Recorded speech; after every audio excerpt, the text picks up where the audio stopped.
Yes, so this morning, these are the issues that we are canvassing for you. Two major issues. Number one, your most wasteful and loss-making state-owned enterprises.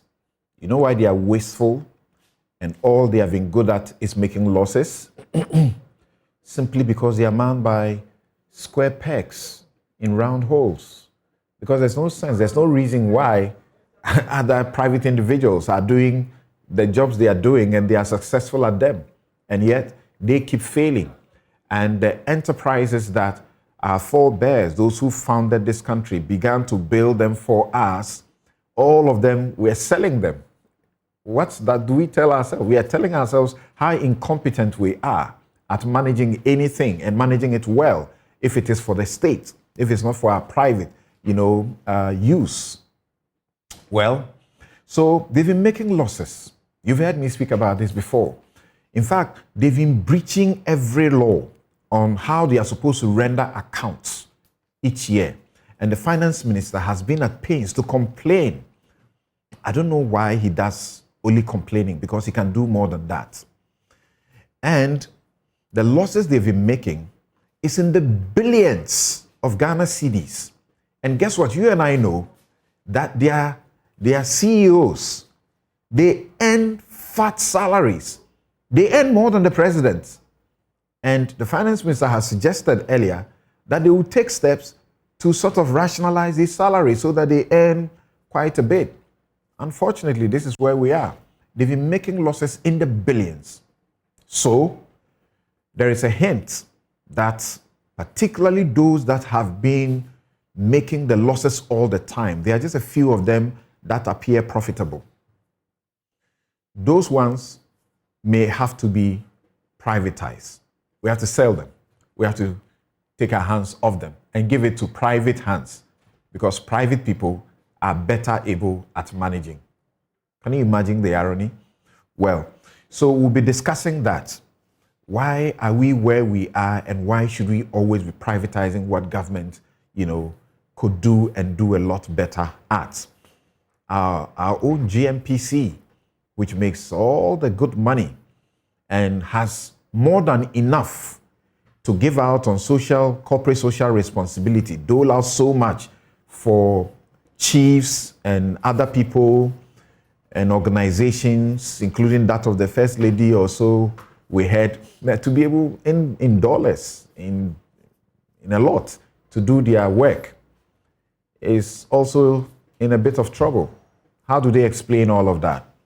Our first topic, for the meantime, is James Gyakye Quayson. He has been injuncted by the Supreme Court. He's been stopped from holding himself as MP for Assin North, or for any other place for that matter. And he is unable to go to Parliament to work as an MP until the suit before the Supreme Court is completely dealt with. There are some who are raising hell about that. The question we're asking this morning is, why should we listen to the concerns and the claims about travesty of justice? Now, when the ruling was given, the Attorney General spoke. Baba Jamal spoke for the MP's legal team, and we also heard from Professor Stephen Kwaku Asare, who has some very interesting views as to how he should go about it. Many lawyers say he's proffering very strange, advice. Let's listen to them.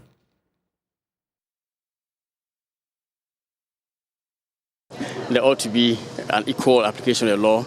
The same fate befell Adamu Dramani Sakande. He was not qualified at the time that nominations were opened, and we don't know what happened to him. He was subsequently declared ineligible, and for that matter, his seat was taken away. So there ought to be even application of the law. If it happened to Adamu Dramani Sakande of the MPP, yes, it also has to happen to the gentleman of the NDC who has also fallen foul of the same law. it means that as the High Court that had earlier on held, the seat for me, the people of Asin North will not be represented. And I think that for all these legal gymnastics that had been employed by the lawyers for Asin North, perhaps the by-election should have been conducted long ago.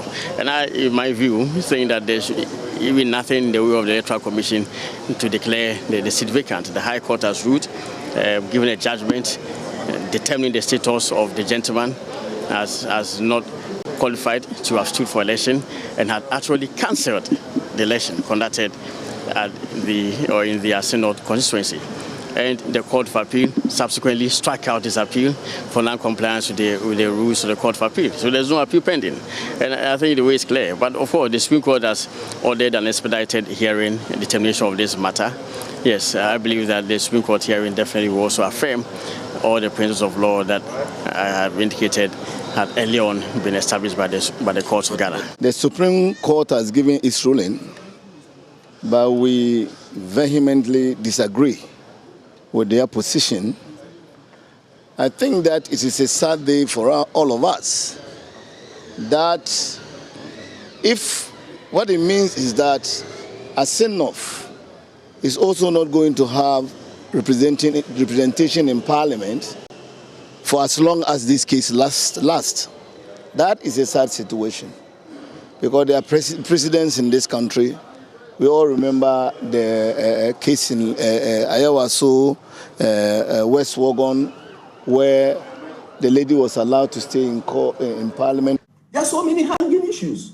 This, whatever it is, injunction came from nowhere. I'm afraid the Supreme Court is rushing too much into too many political cases. And I'm afraid when it does so, it's setting aside too many precedents.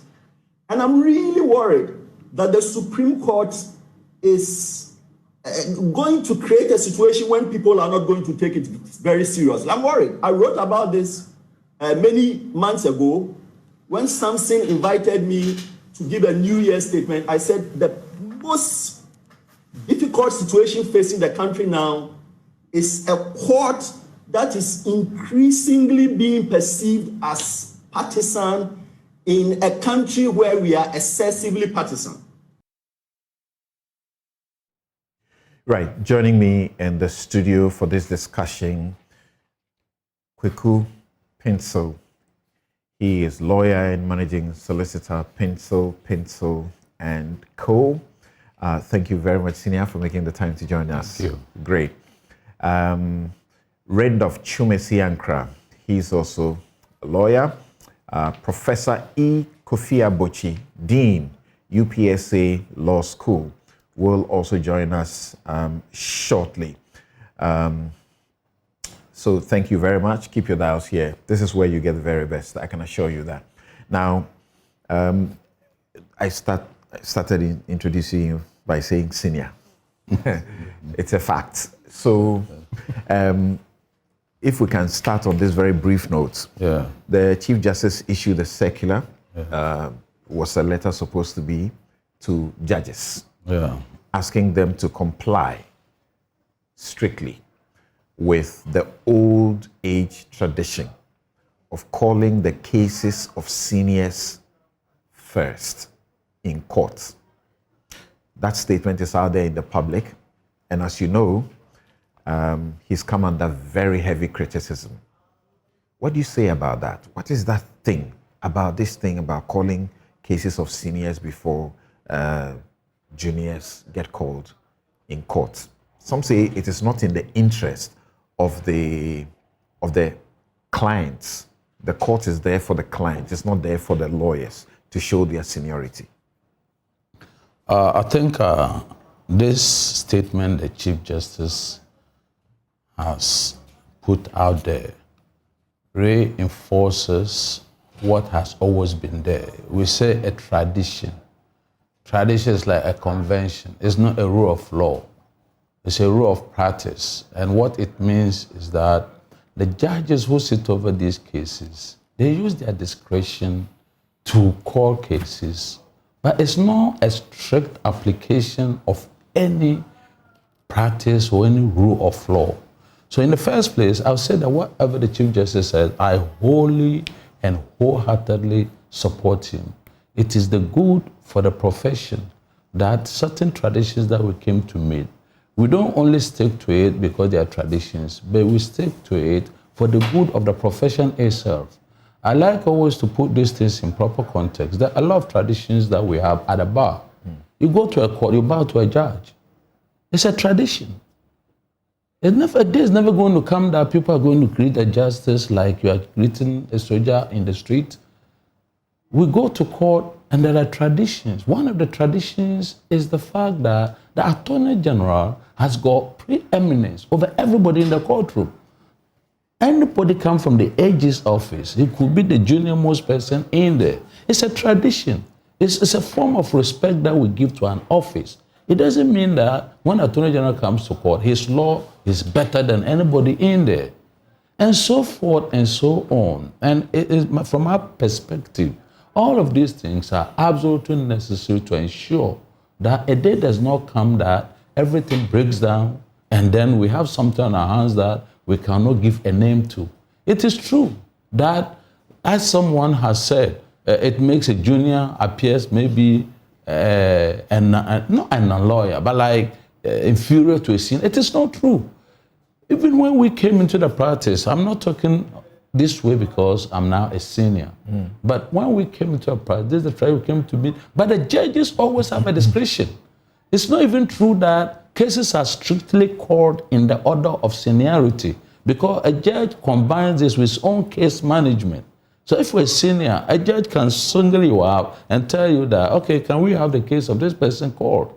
But the judge is not bound as a matter of law. The tradition does not bind the judge to do it in a particular way, but it's an observation. But the instruction of the CJ now makes it binding on the judges.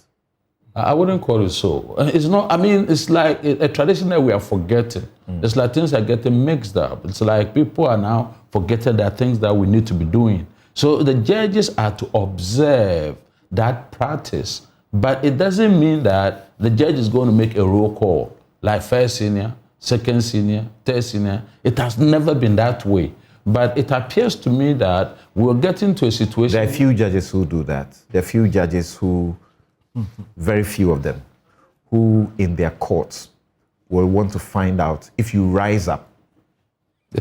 They will check when you were called to the bar, and then ask whether there are any other in the courtroom who were called earlier than you were, and why you are calling your case before them, and even if you had their permission to do so.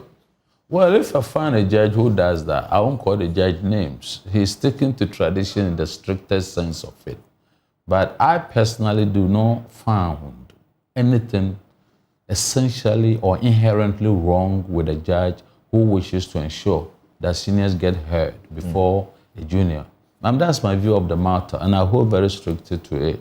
Because at the end of the day, it does not affect justice, substantive justice, in any sense of the word. The Bar Association issued a statement in support of the Chief Justice's statement, and they say that the Chief Justice is absolutely right. It's an old-age tradition. It has to be kept. Things are getting out of hand. People, some young lawyers are not learning tradition, and they are doing things, getting out of the way. The purpose is for, so far, is a single reason that has been raised. The purpose is so that the juniors will learn from their seniors. So if your senior's case is called, you have the opportunity to listen to them advocate, and then you take some lessons out of that. Some say that's not right. A junior is not coming to the courtroom to learn from some senior from another place. And that also gives an impression that if I'm coming to court, I am better off looking for a senior lawyer. Well, you see, it's a perception, or even what you've said. I mean, and with due respect, it's a one-sided view of the matter. The issue of learning has got nothing to do with the fact that the senior is always right. But sometimes you sit in a court, lots of things happen. Even seniors get bashed, seniors, and it's all part of a learning process. So the idea is not just because a senior necessarily knows more law than a junior. That's not it at all. Because even these traditions... Justice Oliver Wendell Holmes said that the life of the law is not logic, but experience. It is. So it is expected that a senior will know better. Oh, it's not so at the bar. It's not so. Indeed, and in fact, even at the bar, we don't call senior at the bar. It's your learned friend.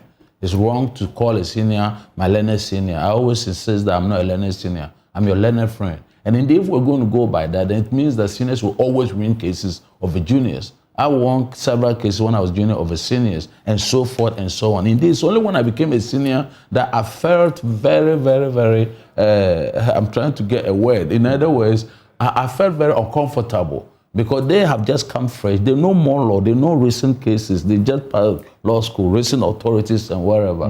When you become a senior, you even become more vulnerable. I mean, I'll be very honest with you at the bar. And that is my own experience. Do you insist that this tradition ought to be maintained or that it ought to be tweaked somehow? Well, as long as judges have discretion over the matter, it has always been the case that judges have discretion over the matter. But to be very honest with you, it's very annoying when you are in court. Sometimes junior even comes in. I mean, he wants his case to be called. It's very annoying. So that if anything at all, the situation has not arisen where the juniors themselves have no regard whatsoever for anything that goes on in the court. So that he comes in and he still believes that even though he has come to meet as a senior, for some reason he must have his case called. So now it's like topsy-turvy, as we call it. I don't know whether that's the right expression. So I mean, it's like the sea is rough and the fishes don't give. Everybody thinks he can do anything. And I think it's about time that something is planted in the court for people to observe a form, some decorum, some protocol. And these protocols, for me, will never, ever vanish. And it is about time that we became aware. Calling judges my lord, calling judges your worship, your honor, will not change. It doesn't have to change. You can't go to court and I mean, what do you tell a judge? You know, like you're working, you have an employer, somebody brought you in a job. You are not obliged when you meet him to greet him. But it's respectful for you to greet him. It's respectful. I mean, there are things that we haven't got in our country, what we call traditions. I mean, customary traditions or whatever. A time will never come in this country where you can go to a chief's palace and greet him with your left hand. It's never going to happen. All right. And for me, let me put it this way. For me, in this life that we all live, we all have a duty in our time to ensure things that, in our view, we ought to do right. I'm very comfortable that in my lifetime, up to where I find myself, things are being done the way that they ought to be. If a generation comes, and now in the UK, a primary school teacher calls his teacher James. I'm even very uncomfortable when my juniors call me Kweku. I feel very uncomfortable. Maybe it's my training. A time will come that these things that we are talking about will not matter. Please, let me die and let me go. Let the next generation come and then begin to do that. Very finally, briefly to you, you're a pastor or you're a lay preacher? I'm a pastor. You're a pastor. And in Easter, you understand that change is the only constant thing, even though it's the most difficult thing. It took Jesus to be very radical. It is. For things to happen. It is. Things must change. I agree. But Jesus said he didn't come to change the law. You know, he came to do it a new way.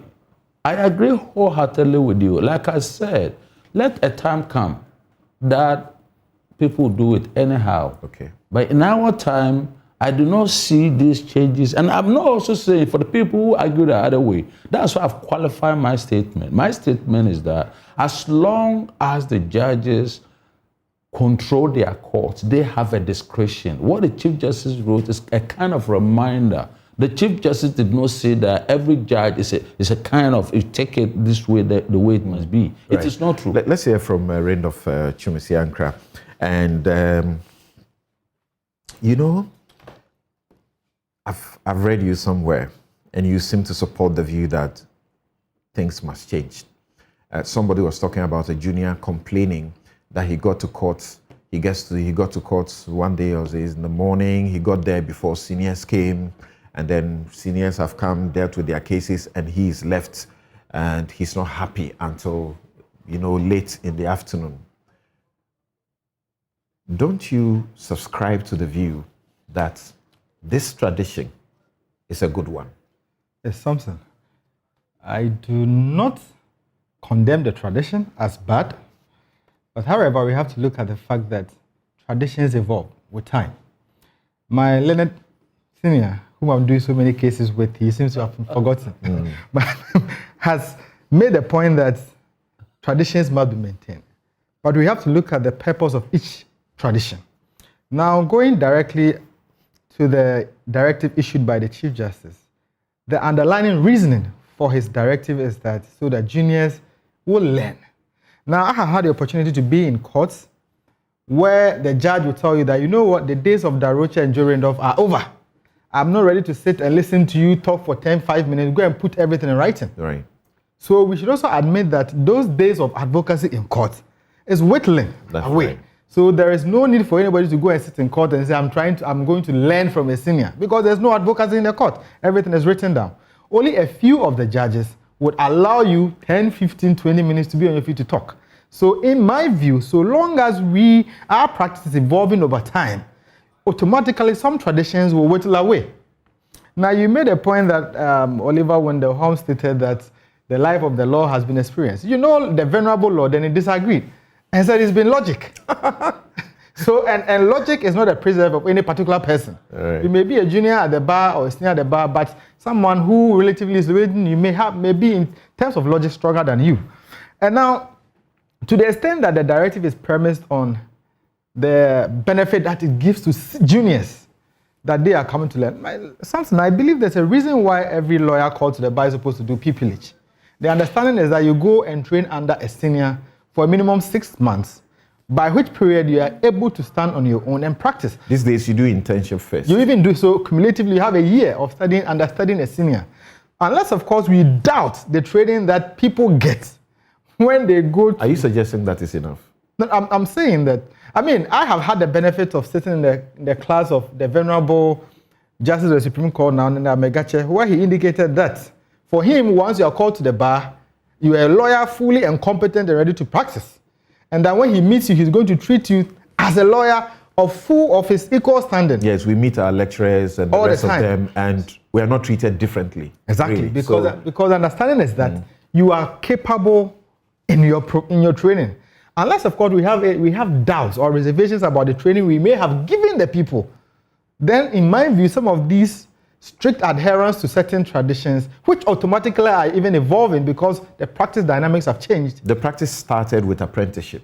Exactly. You didn't have to go to a law school. You didn't have to. So this is why this is continuing. But now you have to go to a law school where what you would have learned under a senior by way of understanding for years have all been codified. You go, you pick the books, you study them, you have the benefit of learning, minimum 1 year under a senior, come out, and you're even practicing in the chamber where you are supervised on a daily basis by a particular senior. You go to court to hold, most cases, even hold their brief.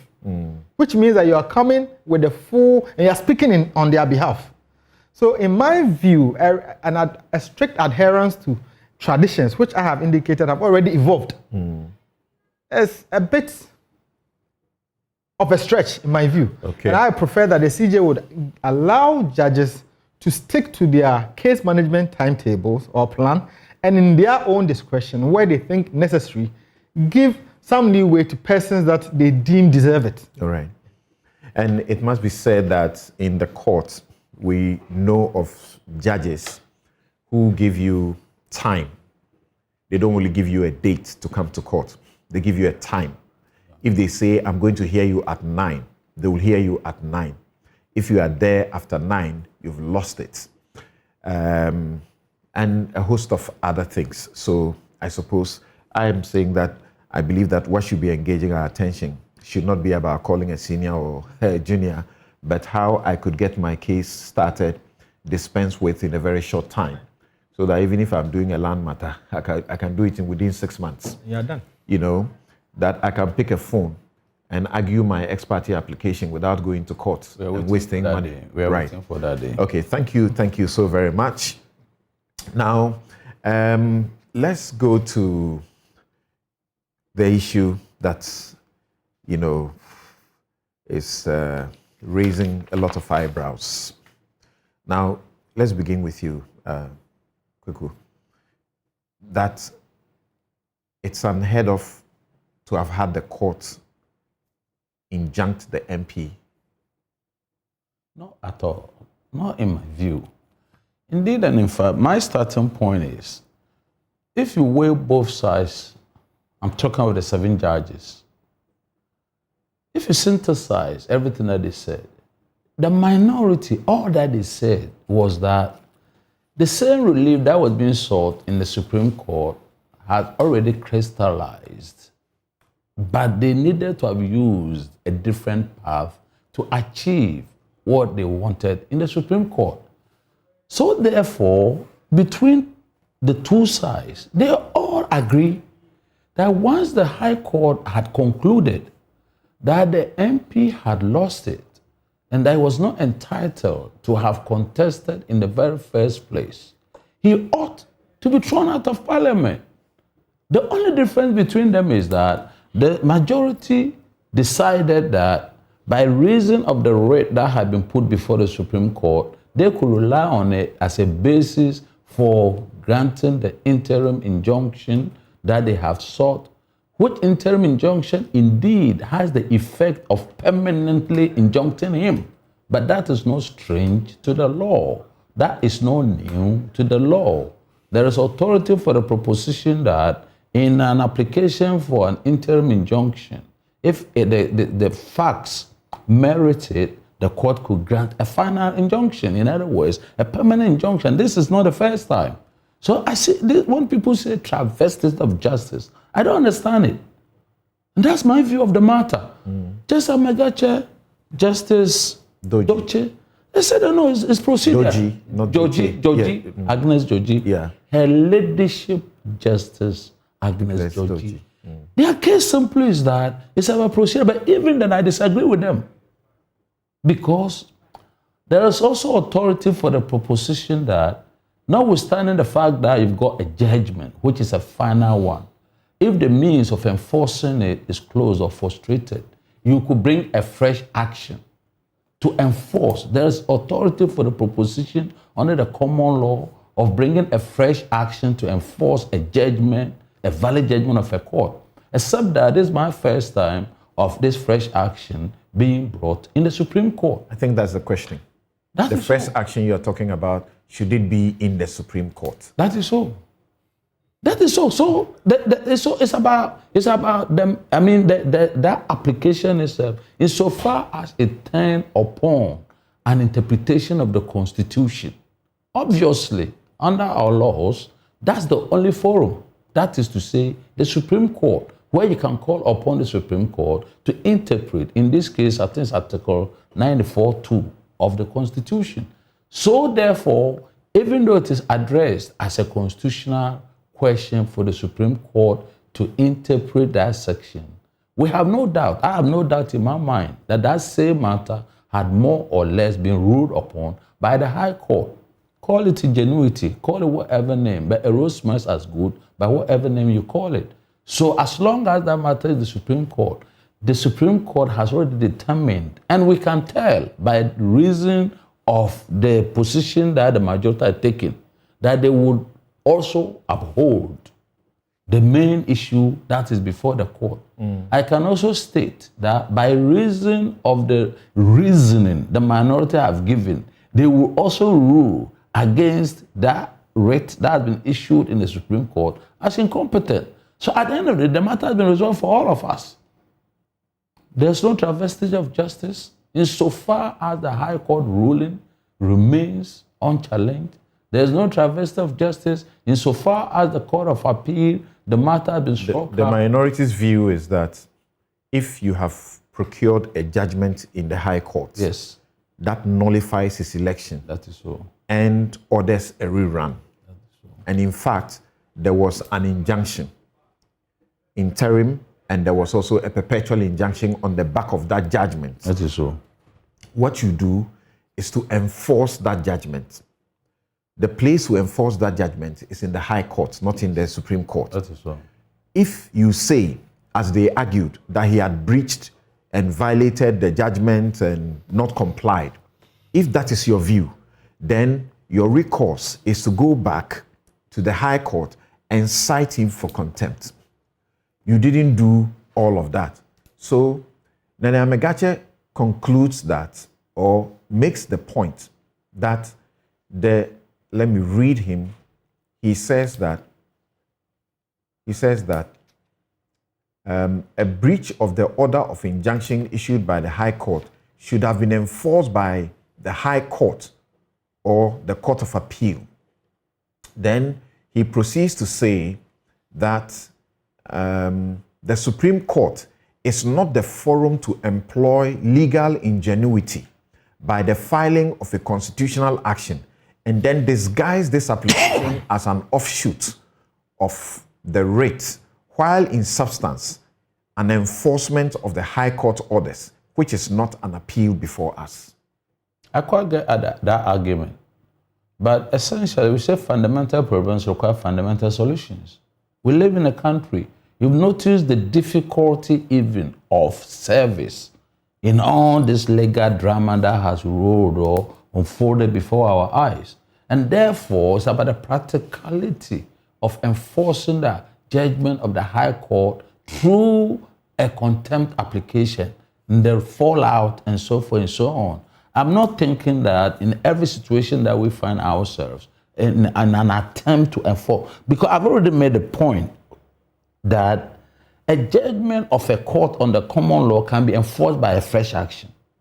And I repeat that for that reason, insofar as this has been couched as a constitutional issue, it is the Supreme Court that is the proper forum where this matter can then go to. As to whether the Supreme Court will come to a conclusion that by reason of its repetition, in other words, what the Supreme Court has done is nothing really different from what the High Court has already determined. And indeed, and in fact, by grant of the injunction, that injunction, even a permanent one, has already been given by the High Court. So indeed, and in fact, in my honest view, it's a repetition. For the period that the injunction from the High Court, the permanent one, that is so, and the order or the judgment of the court was pending, he had taken steps. Which steps allowed him to continue to be in Parliament, which allowed him not to obey the judgment? He had filed an appeal, and he was also seeking to stay execution. So within that period, he was not disobeying anything, was he? He was. As a matter of law, the filing of application for stay does not operate as a stay. Stay of execution. That is so. It does not operate as a stay. As per further, I don't want us to be talking too much law on this platform, but the point of the matter is that if the court has made an order, the order ought to be obeyed. And indeed, if you have filed an application for stay of execution of that order, the court ought to rule. You cannot take a license from the pendency of an application for stay as itself a stay of the order to enable you do things in direct disobedience of the order. So that's how complicated this matter is. If it does not operate as a stay, yes, then you'll be overreaching the courts. Naturally. Because the issue for the court to determine, you would have gone ahead to implement it. So what is there to stay? I thought that stay of execution, as we understand, once you file it, it stays the hand of the one who is supposed to implement the judgment until it has been determined.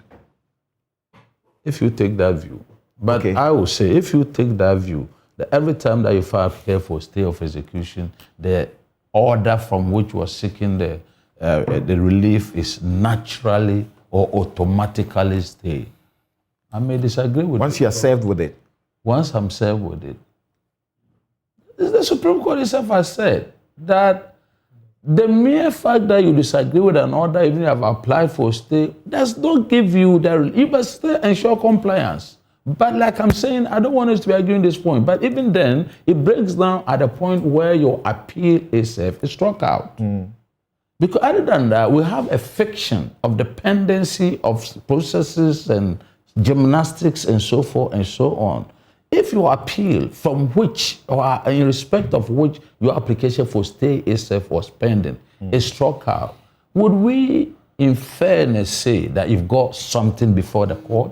There is absolutely nothing. So indeed and in fact, what was really happening was the fact that By resort to filing of all kinds of processes, the applicant, I'm talking about the honorable question, was giving himself a new lease of life by filing all these. If the law affords him, why not? No, the point of the matter is that they were legally defective. Defective in the sense that once your substantive appeal, I'll grant you an agreement that, of course, if he had filed, that in fairness to him, he ought to. But what up to the point that his application is, I'm talking about the appeal itself, was struck out. That's very recently. And yeah, very recently. From the point he was struck out, as we understand, he had been asked by his party people not to participate in the House. And from what we understand, that is what was going on. But we can't recognize what his party people have told him. Well, let's look at the processes in the court. That meant he was complying. No. I mean, at the time his appeal was off, that meant he was complying.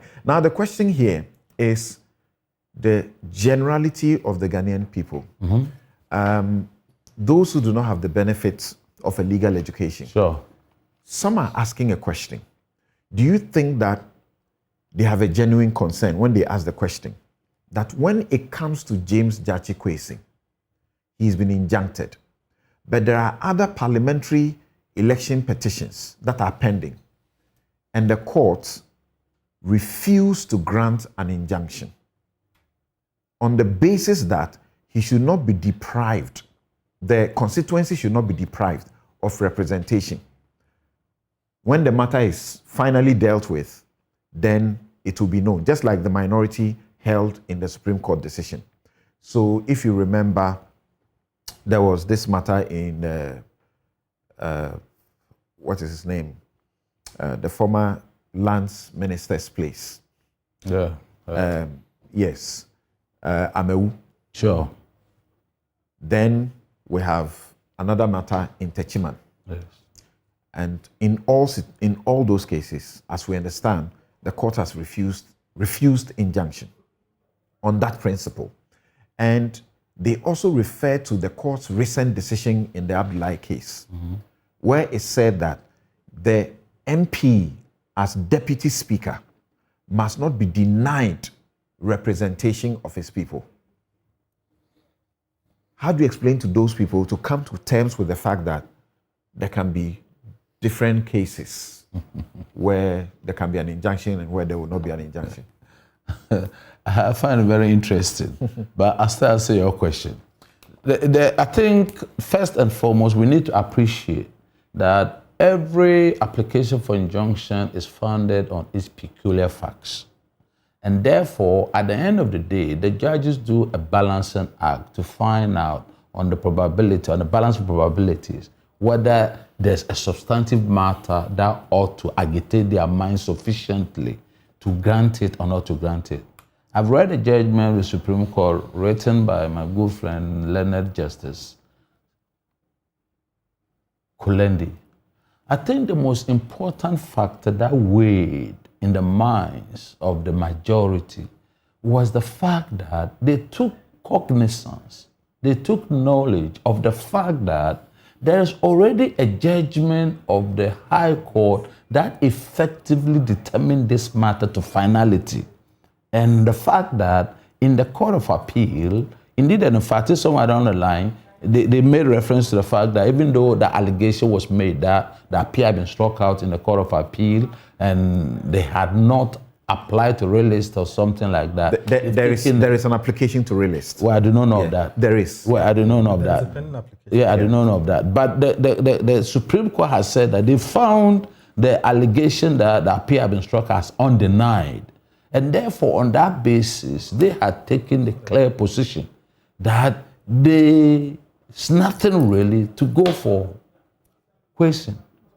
And for that reason, they are entitled to grant the order. Now, this case of the distinction that we seek to draw between other constituencies being denied MPs and other constituencies not being denied MPs, I think we need to go further to look at what are the facts of the various cases that makes that distinction clear or unclear. In other words, in that of question, the issue is not merely of representation.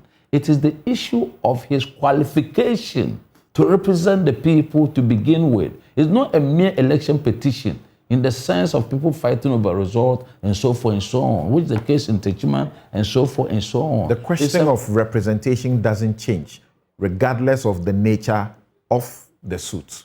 Well, the opposition, I don't agree. And I'll go ahead and make the point that... It's a question.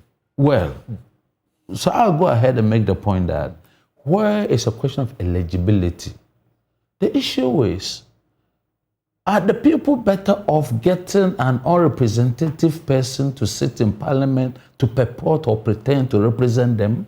Is that in the eyes of justice, in the eyes of the law, in constitutionalism, would you rather that somebody who does not qualify to represent you must sit in parliament and we claim that he's representing the people? Because what it means in effect is that his presence there is itself an abomination, if I may use that word, which is a different situation altogether. For a court, and this is the issue that people are raising in support of the minority view. Yes. As in the minority of the court. That is so. Nana Megache and Agnes Doji. If the court says, we are going to expedite the trial for this case and make sure that this case ends quickly. That is so. And this is a case in which everything they need to file for the case to be determined have already been filed. The only thing that is outstanding is the memorandum of issues. So it has ordered them to file the memorandum of issues by, is it 27th or 25th? So if this court is minded to dispense with this matter in a week or two, what's the hurry in stopping the MP from being in parliament for a week or two? Well, it's the court's, in my view, is the court's appreciation or court's view of how grievous the situation is, and the fact that they would rather deal with it, even if it is a day left for them to give their decision. Because they say it's a constitutional breach. That is so. It's their abhorrence of what they consider to be an unconstitutionality, that they ought to deal with it decisively so as not to give impetus, to give energy, to give strength to other people who may wish to toy with similar issues in the future. That's my own view of this matter. Right. And the majority view, they said that we are not unmindful of the fact that if we grant the instant application and the first respondent in the end be adjudged by this court as duly qualified to have filed a nomination and for that matter be elected member of parliament, he would have suffered damage, loss, and injury on account of an interlocutory restraint. Similarly, his constituents, as well as the party on whose ticket he is in parliament, would have been affected.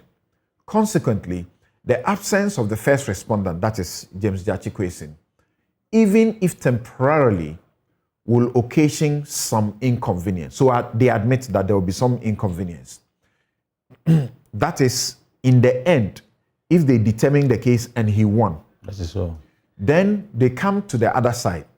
On the other hand, the applicant at paragraph 12 of his affidavit in support points to the constitutional nature of his suit and laments of, quote, untold distress and loss, end quote, for himself and other constituents of Asin North who ought not to have, quote, been saddled with an unqualified person to contest the parliamentary elections of that constituency, unquote, in the first place, and that, quote, this distress and loss are irreparable and can in no way be remedied by the award of damages, end quote.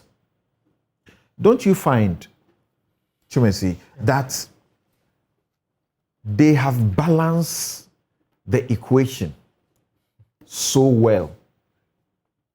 Well, Samson, before I answer your question, there are some few questions that I need us to look at.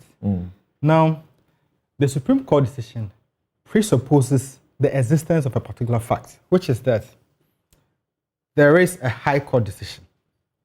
Now, to appreciate where the Supreme Court came from, whether you subscribe to the minority view or the majority view, you would have to interrogate the High Court decision. if you look at the High Court decision, especially page 61, where the High Court granted the relief sought by the petitioner, that's Michael Nifa, the court actually declared the election of Honorable Kwesen as void, null, and of no effect. It then went ahead in relief F to order the Electoral Commission to hold a new election. So, and we must also understand that this decision predates the filing of the writ in the Supreme Court. That's right. So at the time the writ was filed in the Supreme Court, what was the state of affairs? The state of affairs was that Honorable Kwesen had been declared as unqualified, unfit, and his election nullified. That was the state of affairs. So from that time forward, he was no longer to be accorded the right as an MP. And that was the decision. So if we appreciate that this was the decision of the High Court, which decision in itself is effective and valid, and by the principle of ex parte further, as my colleague has already alluded to, even if it is wrong, you must abide by it. So if you all agree that the High Court nullified his election, then what was the essence of the Supreme Court action? Is it the case that the victorious party in the High Court was not so convinced about the victory it had gotten from the High Court that it was seeking a reaffirmation or a validation of the High Court decision? Because, and I say so because if you look at, this is the writ in the Supreme Court. The reliefs sought are 5. These are the same reliefs that were sought in the High Court. There's no difference. The only difference in essence is semantics.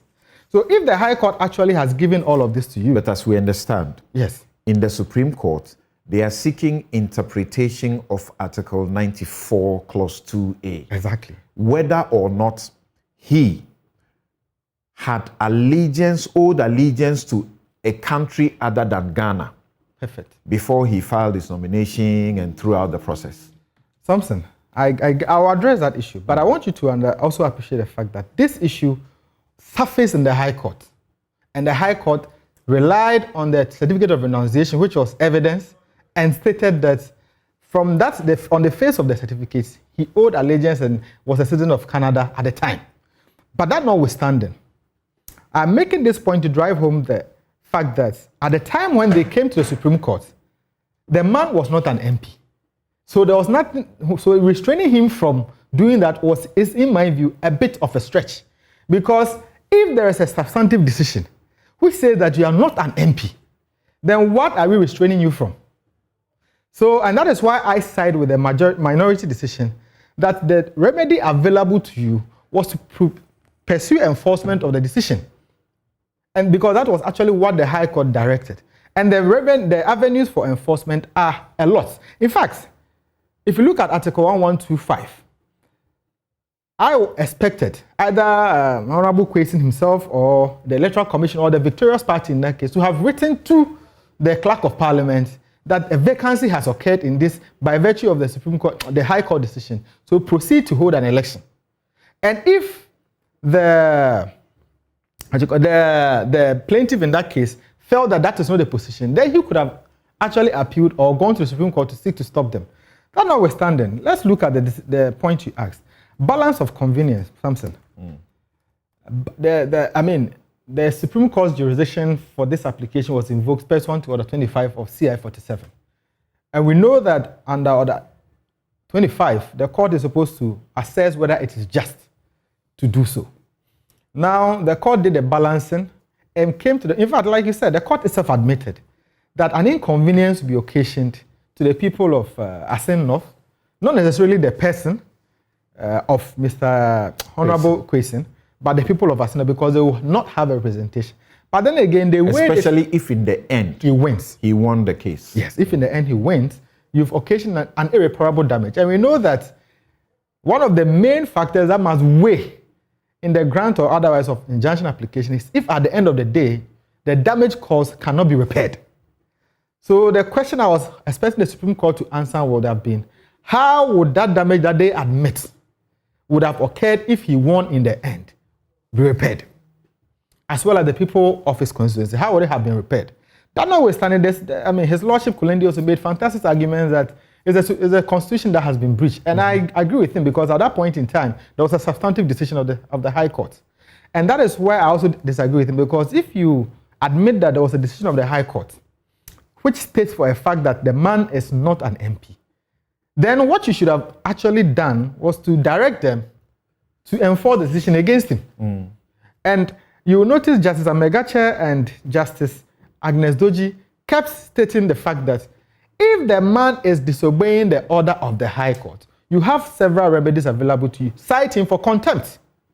I mean, my learned friend has raised the issue of difficulty with service of process. Samson, we are all practitioners. We know if personal service is not practical, the law allows you to come for subsidiary service. And I even recall that in the substantive matter before the Supreme Court, subsidiary service were ordered at some point in time. That's right. So every challenge that the people were encountering, I think the law provided a remedy. So in my view, since there was nothing to even present before the Supreme Court at the time, because the man was not an MP, there was the injunction restraining him is just an addition to a factual situation which was already there. It doesn't really change the fact as it is, because in my view, Honorable Kwesi, as it stands today, is not an MP. Let's look at an issue that Kuku brings up in this discussion. He says that if you look at the five justices who held in favor of the application to injunct him, he can see the end of this case. In the same way, if you look at the minority, he can also see where they stand. Is that possible? Samson, I don't subscribe to that thinking, because we are familiar with instances where, let me give you a very typical example. This case of Republic versus, there's this case where that Databan gave the lead judgment and it was unanimous. Then there was a review, and the team that joined him abandoned him and then set aside the original decision, and it became 7-2 or 7-1, 8-1. So the fact that a court has taken a decision, in fact, the court can even agree to grant you some preliminary matters, and the substantive matter will change their position. This is not a decision on the merits of what Article 94(2)A means. It is whether or not we should grant you your application. Like my colleague said, they relied on the factual situations that were put before them. And the factors for granting the application include whether or not you have a case.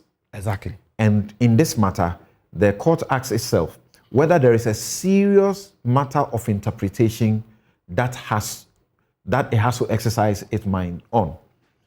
And it came to that view that yes, there is. But for coming to that agreement, it will not have granted the injunction. Exactly. So do you think he may be right in how he suggests? No, I wouldn't say he's wrong, but I don't subscribe to his thinking, because, like I indicated, a court stating that there's an issue for interpretation does not necessarily mean that they will agree with the case or the plaintiff. Okay. Because we agree that on the face of it, there's a question. But as to how you answer the question, we don't know as it stands now.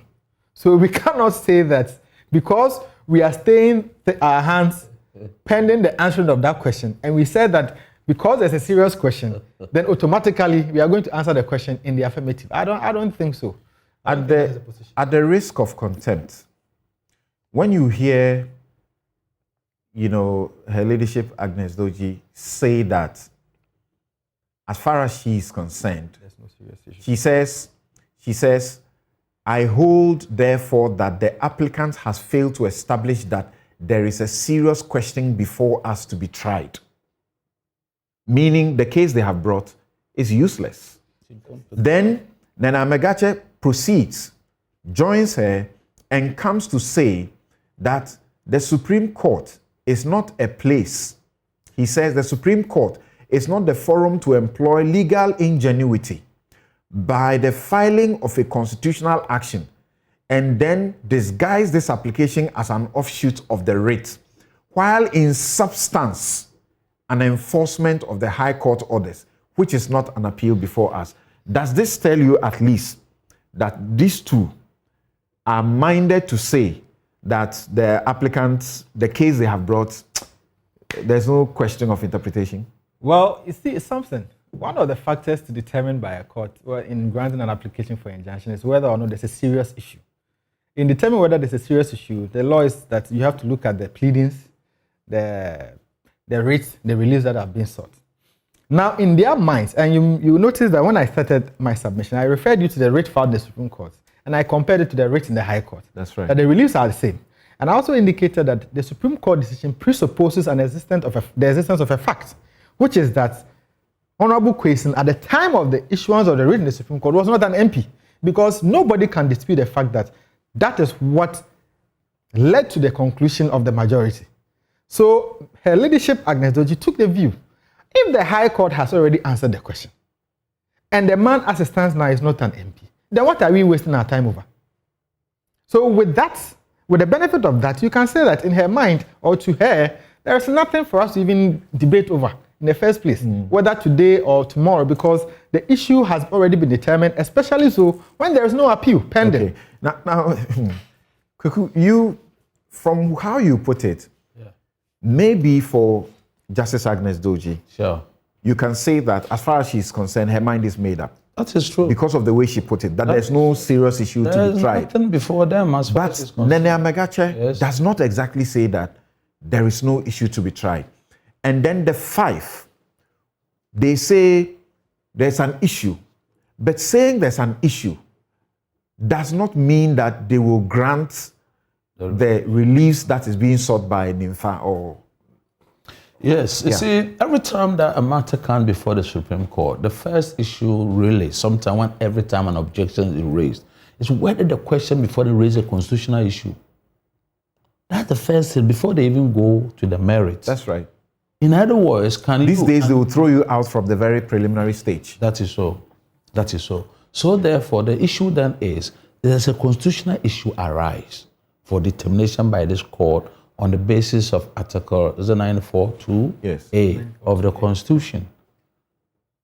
Irrespective of whether the same matter has been raised anywhere by way of some reliefs that the person sought. Because every forum that you go, depending on what you're looking for, you're going to get something from that court. It need not be a constitutional matter at all. Right. So like I've said, the matter that started in the High Court did not start as a constitutional issue. In other words, it started as a matter to compel an MP to vacate his seat on the basis that he did not meet the requirement of the law and so forth and so on. But I read somewhere in the briefs that it's because this matter came repeating itself all over the place, and because even though as a matter of fact, or as a matter of law rather, the jury, the High Court had pronounced, in fact, Kwesi was still putting himself up as an MP. So we had a de jure situation where the High Court had ruled, and we had a situation whereby filing all manner of processes, Kwesi had arrogated to himself the option, or rather the position of an MP. So those two situations existed as a matter of fact and as a matter of law. And this is what, in my view, compelled I'm talking about the original plaintiff, now to repeat this application more or less in the Supreme Court. Call it disguise, call it whatever name, a rosemary is as good by whatever name you call it. But once it came into the Supreme Court, it came as a constitutional issue. And in my view, I will go ahead and speculate that the Supreme Court will first hold that that was a proper issue that is fit to be raised. That's where the Kwesi side say that in the High Court, they have sought to ask the question whether or not the judge has the power to interpret the provision of the Constitution. And that, is it not the case that this matter has to be referred to the Supreme Court? Because the law says when it comes to interpretation of the Constitution, it is only the Supreme Court that has the power to do so. So, actually, Abraham Malba says that it is his arguments that they have now brought to the High Court. So if the court agrees, then it means that the High Court failed in not recognizing that it didn't have the power to proceed with the case without referring that aspect of the constitutional question to the Supreme Court for a determination. That could as well be the case. that could as well be the case. I'm making a supposition and bring my argument over it. But if the Constitution, I'm let the Supreme Court first hold that is a real constitutional issue, that whichever way possibly ought to have come here first. Now they have held. We can take it for granted Good. that there's a real issue. Now, the next step they have to take is for us to consider whether indeed, after holding that, and even if they were to hold that, the High Court ought not to have tried the matter, whether that would be it. In other words, did they throw out the matter that was before the High Court on the basis that the judge now have the jurisdiction and allow questions to go back when they themselves, on the facts and the evidence before them, have found out that he did not qualify in the very first place. Okay. So this is essential legal gymnastics. Because at the end of it, in my view, the Supreme Court would come to the same conclusion that the High Court came to, unless there's some presentation of some new facts which they have that we do not have, on the basis of which things will change. If I may. Quickly, and let me bring in Professor Kofi Abochi. Yes. If I may. The point just made by my friend indicates clearly that, as already said, we do not dispute the fact that as at January 2022 or 2021, this case was taken to the Supreme Court, the man was not an MP. His MPship had been nullified. Had been nullified by the High Court. If the Supreme Court today... Except that he was still carrying on because he had filed an appeal and had filed an application to stay this execution. Let me just bring in... You see, if you look at PNDC Law 284, Section 10, and you look at the case of Danso Echampong versus Attorney General and Daniel Abudakpi, in Abu Dhabi's case, when he was convicted, there was an issue. Danso Echampong of blessed memory took him to the Supreme Court and said that by virtue of the conviction, his seat is vacant. And the Supreme Court said no. Under Section 10 of this law, once he's pursuing his appeals, his seat cannot be declared vacant. But that provision was limited to convictions. That is not the facts we have here. You may, depend on the school of interpretation you belong to, you may say that, the literalist, let's adopt the literalist and keep to what the law is, or let's rely on purposive and read into it these factual situations. But as it stands now, the law does not apply to that factual situation. So in my view, the filing of the appeal, as my friend has already indicated, does not, and there are a lot of authorities, does not stay execution of your judgment.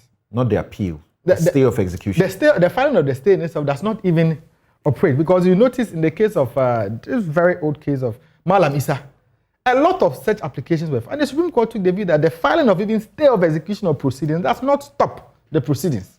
So the case will go on. Stay of proceedings or execution? Execution does not stop it. So this is the position of the law. Unless the court in its own wisdom decides to grant the application.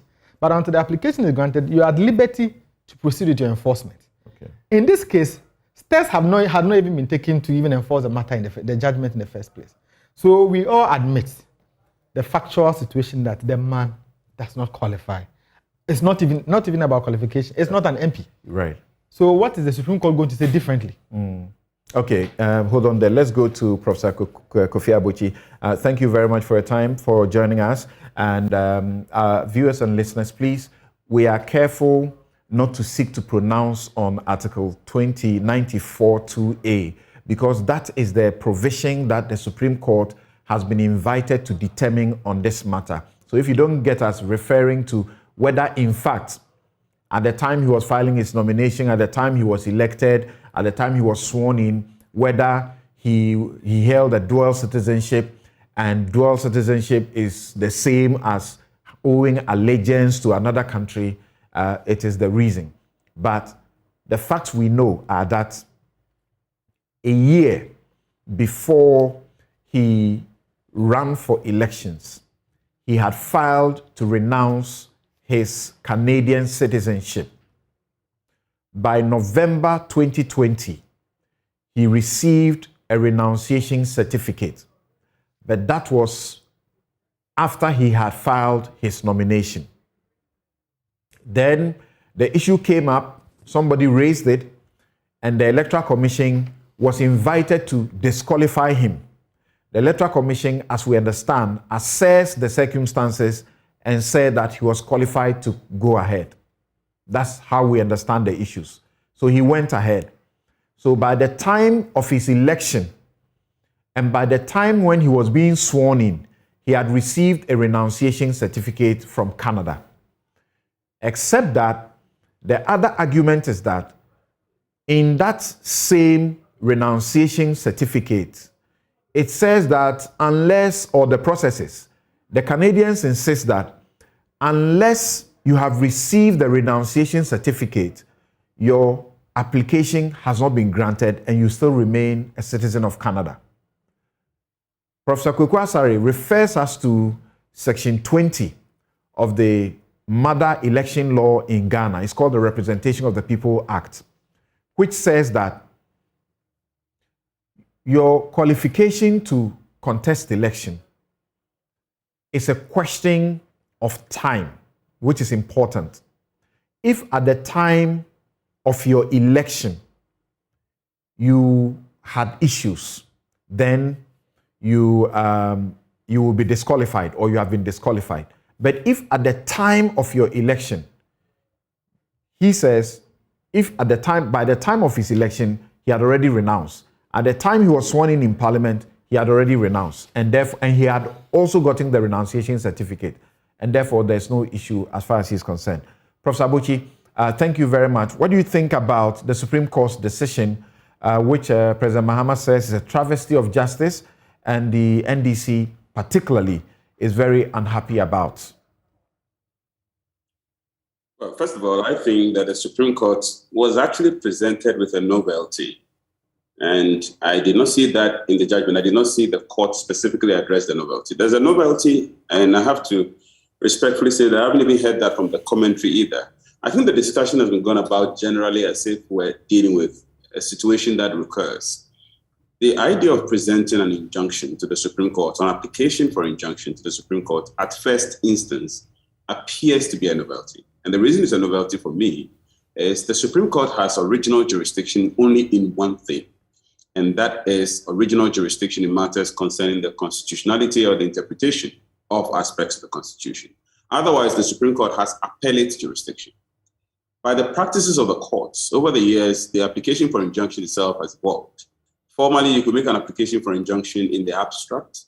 Now you cannot make an application for injunction in the abstract. You need to bring your application for injunction as a surplusage on an existing application, or rather an existing process, an existing matter which is ongoing.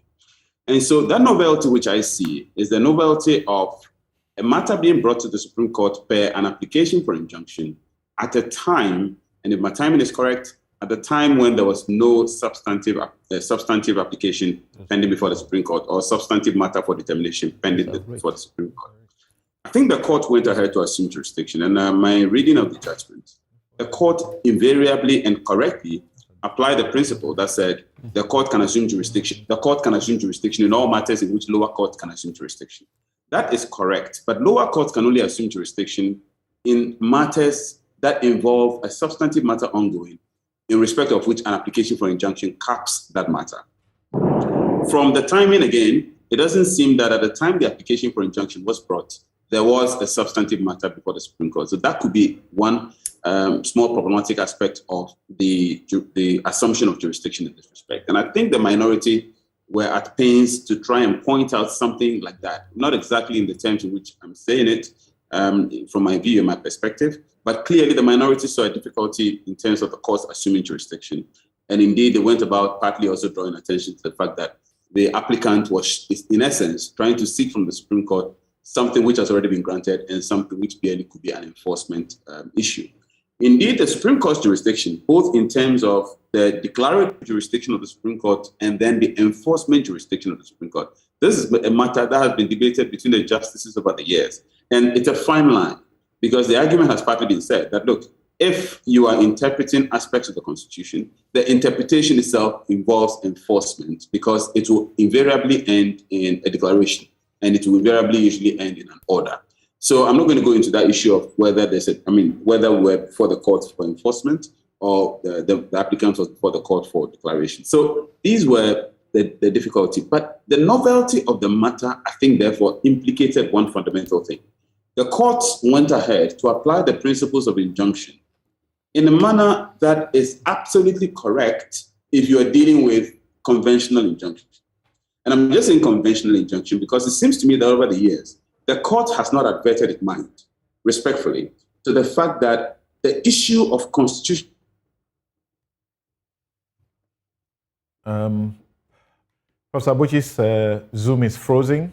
We'll get him fixed and get back. But I saw the two of you nodding in some vehement disagreement on a point that he was making. Agreement. Okay. About what Professor Abuchi said, what he claims to be a novelty, he assumes that there was no substantive matter in the Supreme Court. To that extent, he's wrong. There is indeed a writ. That's right. So the injunction was founded on... The writ was filed in January 2022. That's The 24th of January 2022. So there's a substantive writ before the Supreme Court on the basis of which the application for injunction was founded. So to the extent that he makes the case that there was no matter before the court, because we all know as elementary law, we respect that, there should always be some originating matter before the injunction. So the novelty that he perceives indeed is misconceived. Okay, so I was right. You were nodding in disagreement, vehemently. Not in agreement. In agreement, yeah, disagreement. Okay, that's right. Professor Abuchi, are you back? Hello, Prof. Yes, I'm back. Unfortunately, yes, I'm back. So did you hear the feedback from your colleagues in the studio?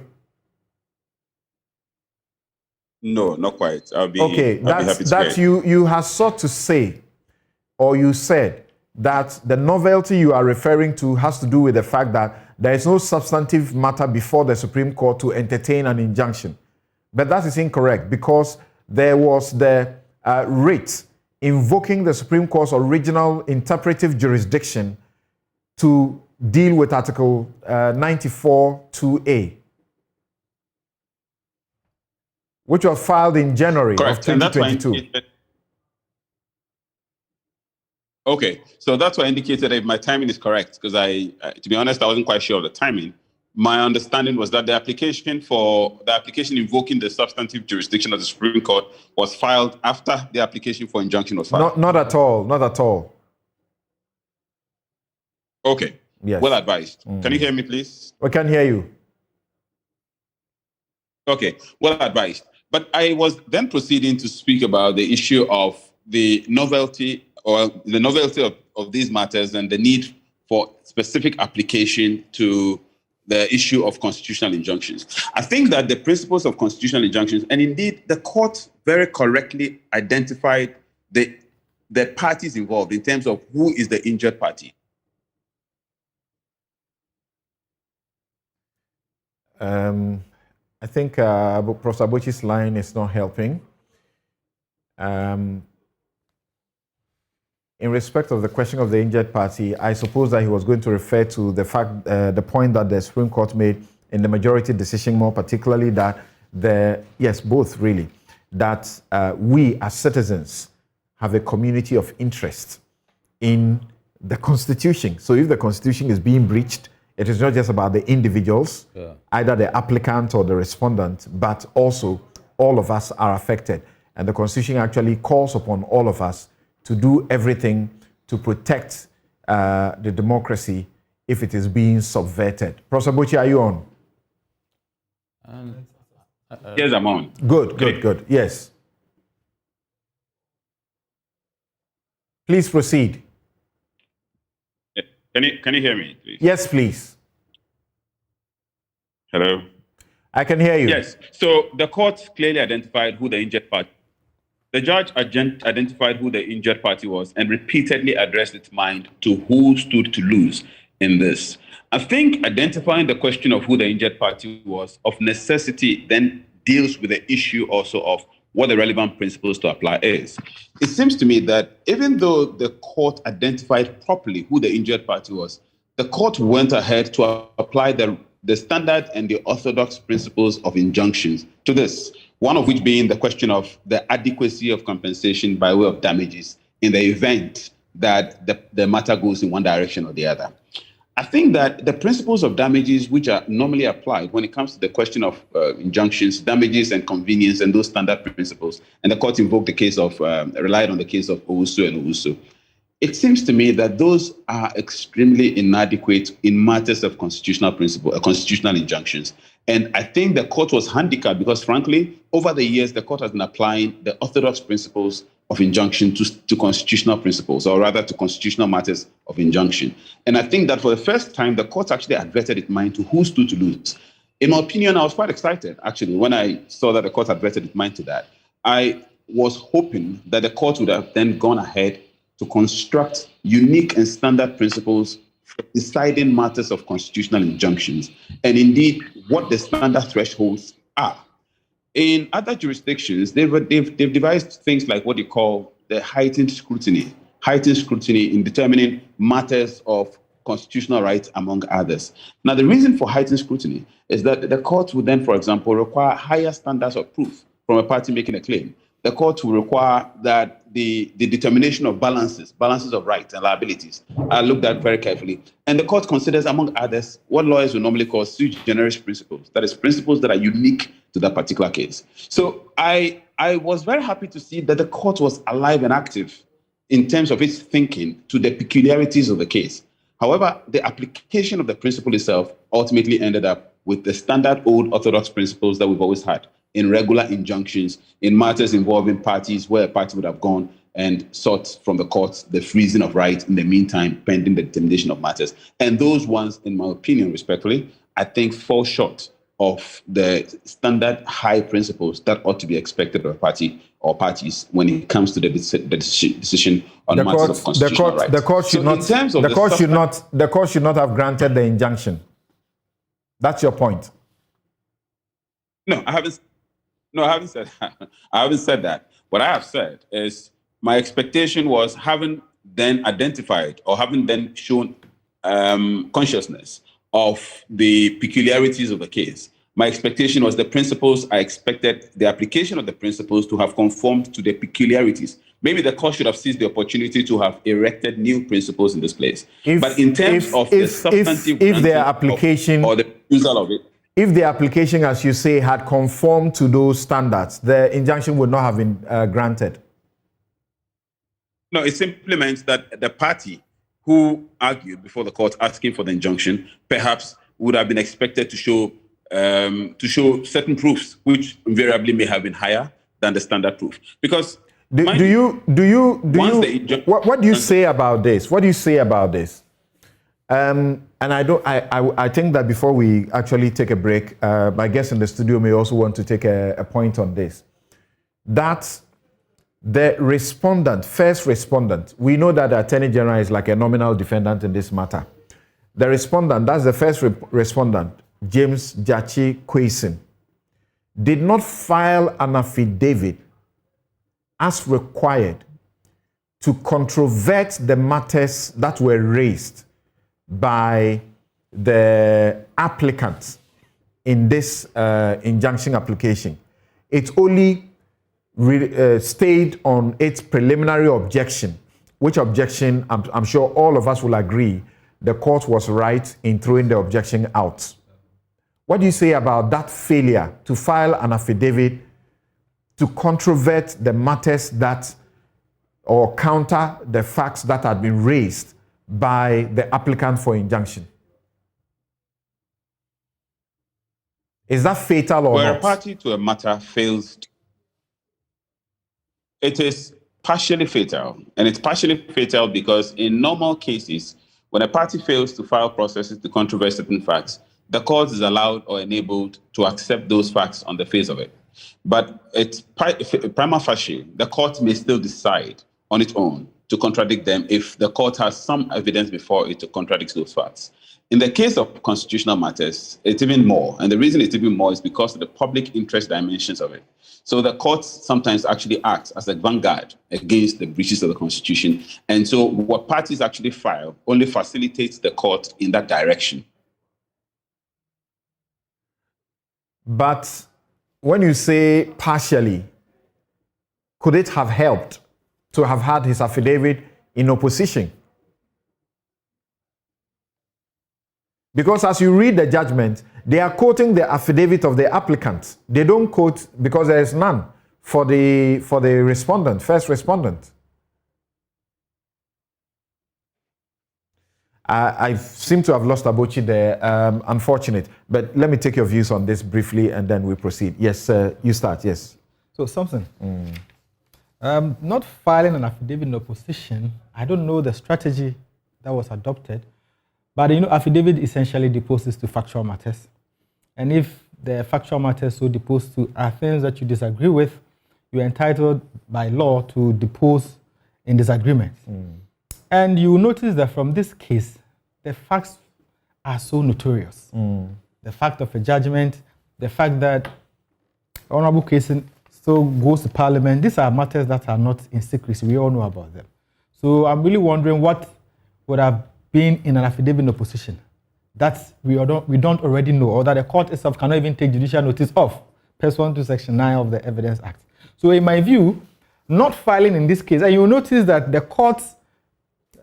court's decision was premised entirely, and I repeat, on the High Court judgment.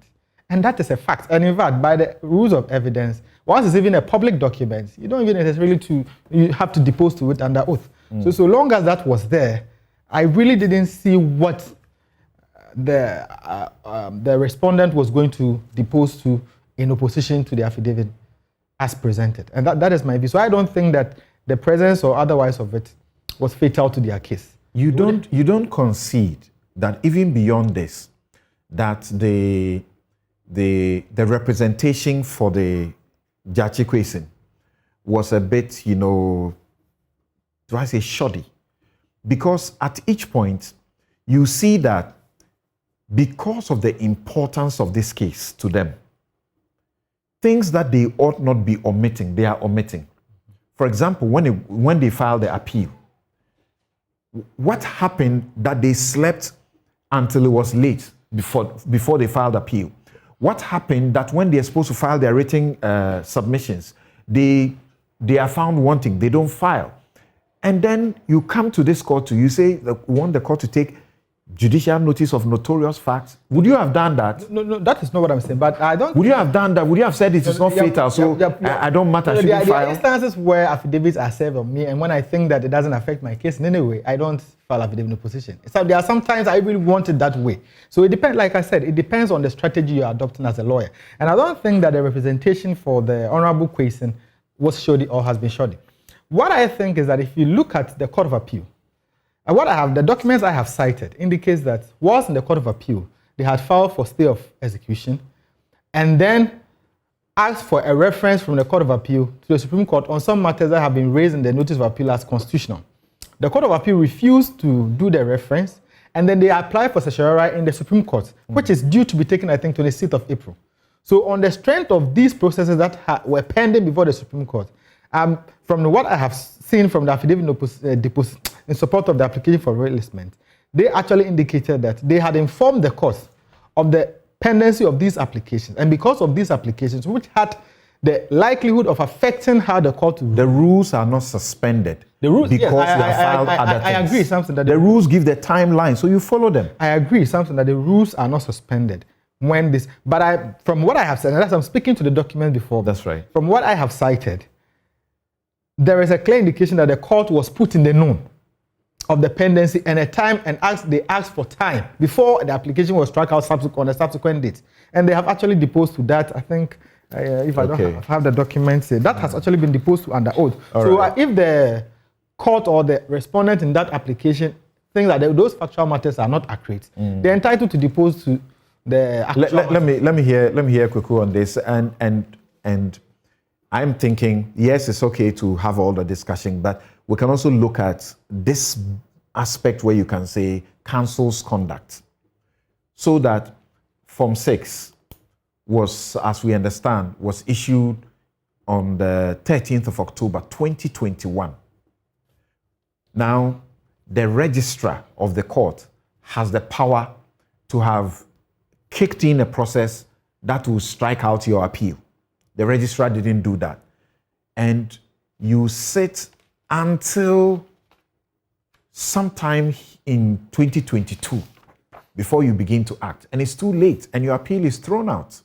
We're talking about this one where you don't file an affidavit to oppose it. I'll make this point. You see, I keep making the point that litigation is war and war is tactical. So sometimes you may choose weapons and the conduct of your warfare may be hourly. In other words, may go so wrong, badly wrong. So it is very possible that the team for the embattled MP chose the wrong weapons to use. But however, in whichever way one puts it, as far as the Supreme Court matter is concerned, and the fact that they did not file an affidavit in opposition, this much I can say.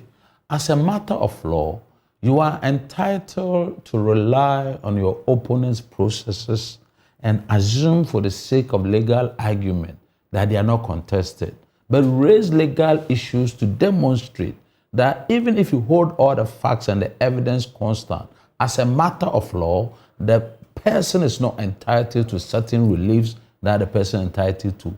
In that respect, I would say that both on the substantive matter and in respect of the application for injunction, the argument of the Chukwuesin's team will be the same. Because their contention is that the writ itself is not, competent. Okay. And if the writ is not competent, indeed and in fact, if the Supreme Court had taken the view that the writ was incurable incompetent, or they form a view that the writ before is so bad, then obviously it would have affected and influenced their view and determination of the interim application. Okay. So possibly that may be the reason why they could not have filed anything. But there's one comment I want to make, because when you were calling 30 for seconds, Sabochi, yeah. you have said something about this notoriety, about the fact that the distinction between nationality and citizenship and certificate of renunciation and so forth and so on. The argument is being made that once the Electoral Commission admitted Kwesi's documents, then thereafter, nobody could question it. And I think it's a very flawed and misconceived argument, because whatever the Electoral Commission itself does is subject to law. And therefore, I do not know exactly what the Electoral Commission saw before they admitted the documents of Chukwuesi to stand for election. But having admitted it, in no way disentitles the court from ruling upon the admission of those documents. Right. Yeah, thank you very much. I hear Abuchi is still on the line. Hello? Yeah, Professor Abuchi is gone. Yeah, he's still on the line. We can get a minute or two of your take on this and then we go. There are those who say, why? The court doesn't seem to be following precedent.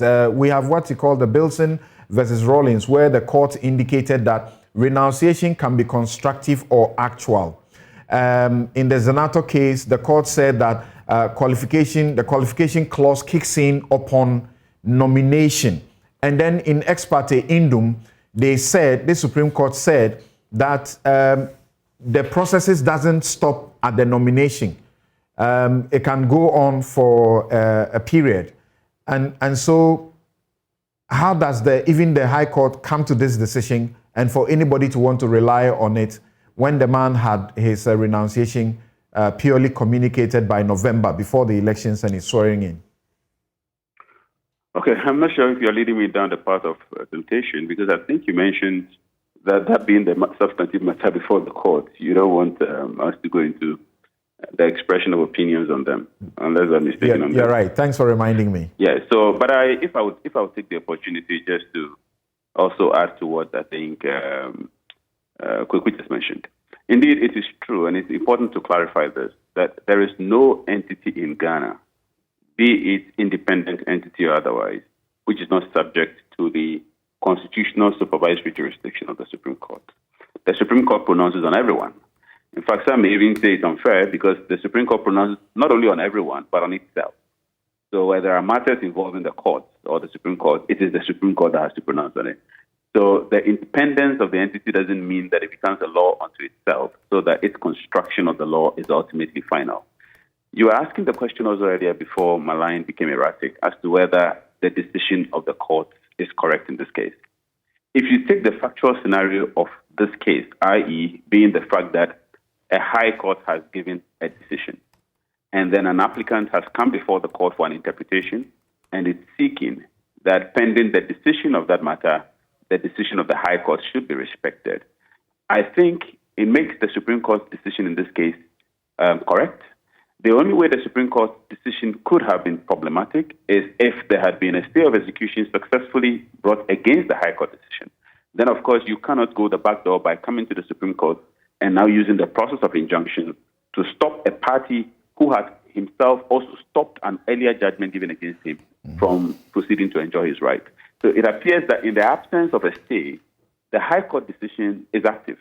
And if the High Court decision is active, I would have wished that he had gone through the normal enforcement processes to ensure that the orders are respected. But having come before the Supreme Court, and as you've rightly corrected, there was already a substantive matter before the Supreme Court before he brought the application for injunction. It does seem that the Supreme Court decision would have been properly predicated. All right. Thank you so very much, Professor Kofi Abochi, Dean of the UPSA Law School, Law Faculty. I guess in the studio have been Kweku Yamwa Pencil.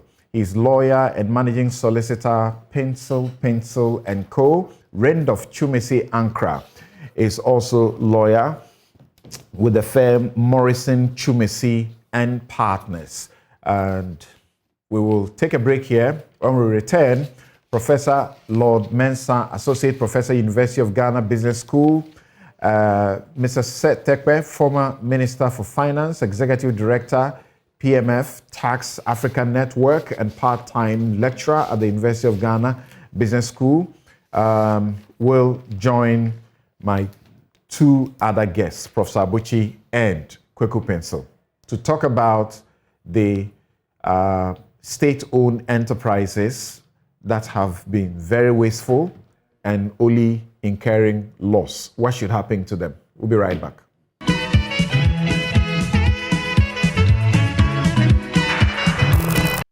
You're welcome back. This is Newsfile. It's your most authoritative news analysis platform. And here on Newsfile, we put Ghana first.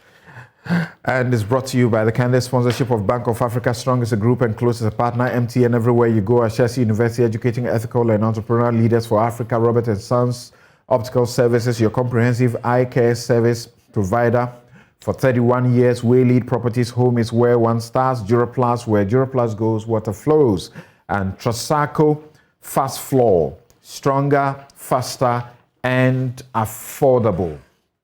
And the management of Joy FM, staff, and our cherished clients extend our sincere gratitude to our following donors assisting with our Easter Soup Kitchen as well. Welma Ghana, Coca-Cola Bottling Company, Coraps Enterprise, Niche Natural Cocoa Liquor, East Cantonment Pharmacy, Trinity Oil, Munchie Biscuits, Multipro Limited Ghana, Royal Chef, Elizabeth Kwanzaa, Chumwa Fresh, and Extra O. Thank you all very much. And you know the Easter Soup Kitchen tomorrow, your number one Easter Soup Kitchen happening right here. And we'll be doing the cooking supervised by professional chefs to serve you. Thank you very much. Now, let's get to our, call them SOE, state-owned enterprises. I'd like us to take a listen quickly to people at the helm, their comments about the losses that are being made. And then I'll bring my guest in.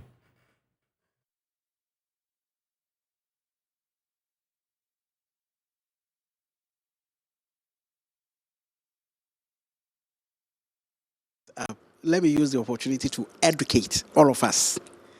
When an enterprise, a company, is operating at losses, you assess the source of the losses. It may be market-driven losses. For example, you're operating in a COVID environment.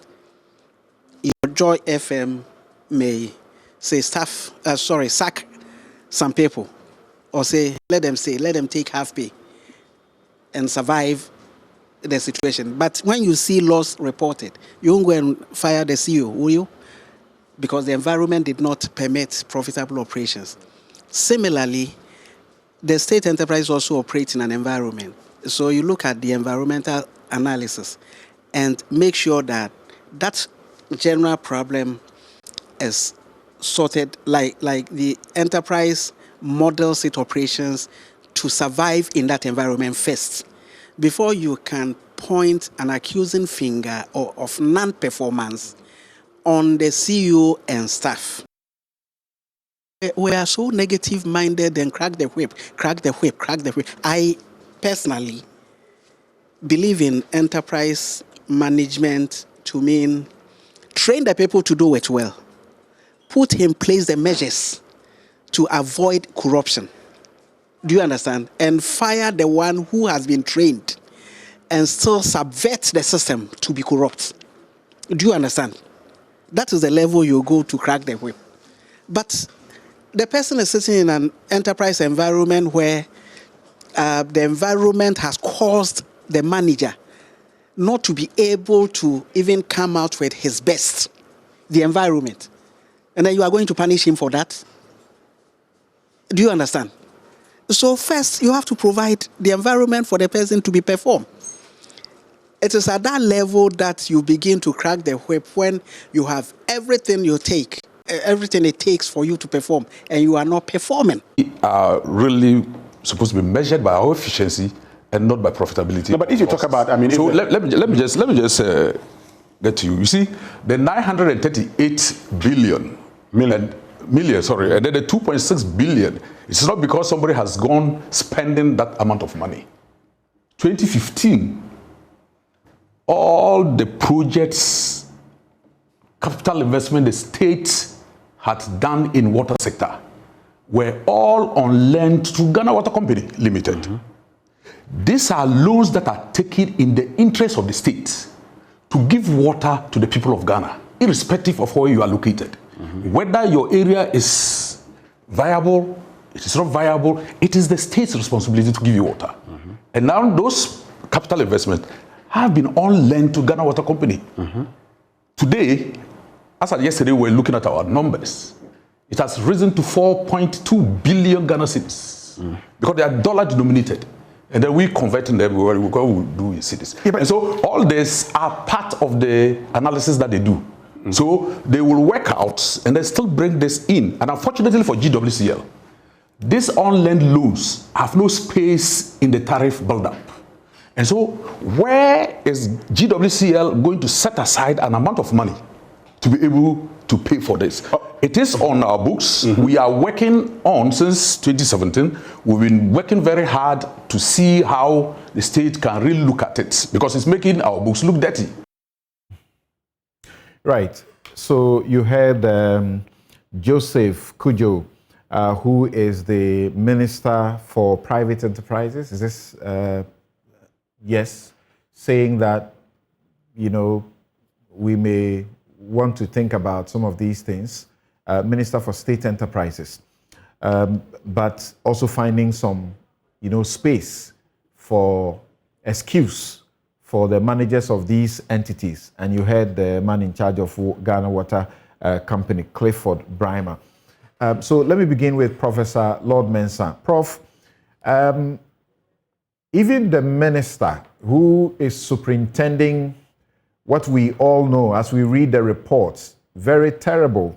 What cannot be allowed to happen in private enterprise is finding excuse for the losses and the wastefulness.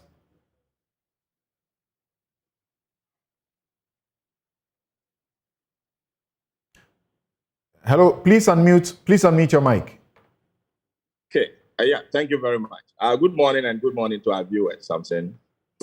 Yeah, you know, when it comes to SOEs, their characteristics sometimes are a bit dicey as to whether you can directly compare them to the private, you know, entities, or it's more or less a hybrid. They are more or less hybrid between, you know, the private sector, you know, entities and then, you know, the state entities. But then I would say that if a state entity, you know, is able to borrow on its balance sheet, then more or less we must treat this entity as more or less a private. And the minimum they can do is to break even as a benchmark. I don't want to go to a direction where, I have so many questions about, governance structure of our SOEs. Because if you take a typical private entity, the performance of the entity at the level where me and you can feel start all the way from the board. And so let's look at the board structure of our state-owned institutions. The board structure of our state-owned institutions are basically politically characterized. And effectively, this has a build-up into performance. Now, I ask myself so many questions. Are there some KPIs, key performance indicators, that we look out for from the board when they are appointed?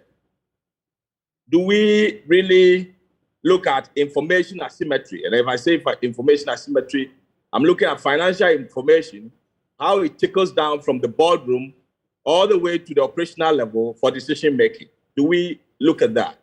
And I can tell you that I'm yet to see all these things.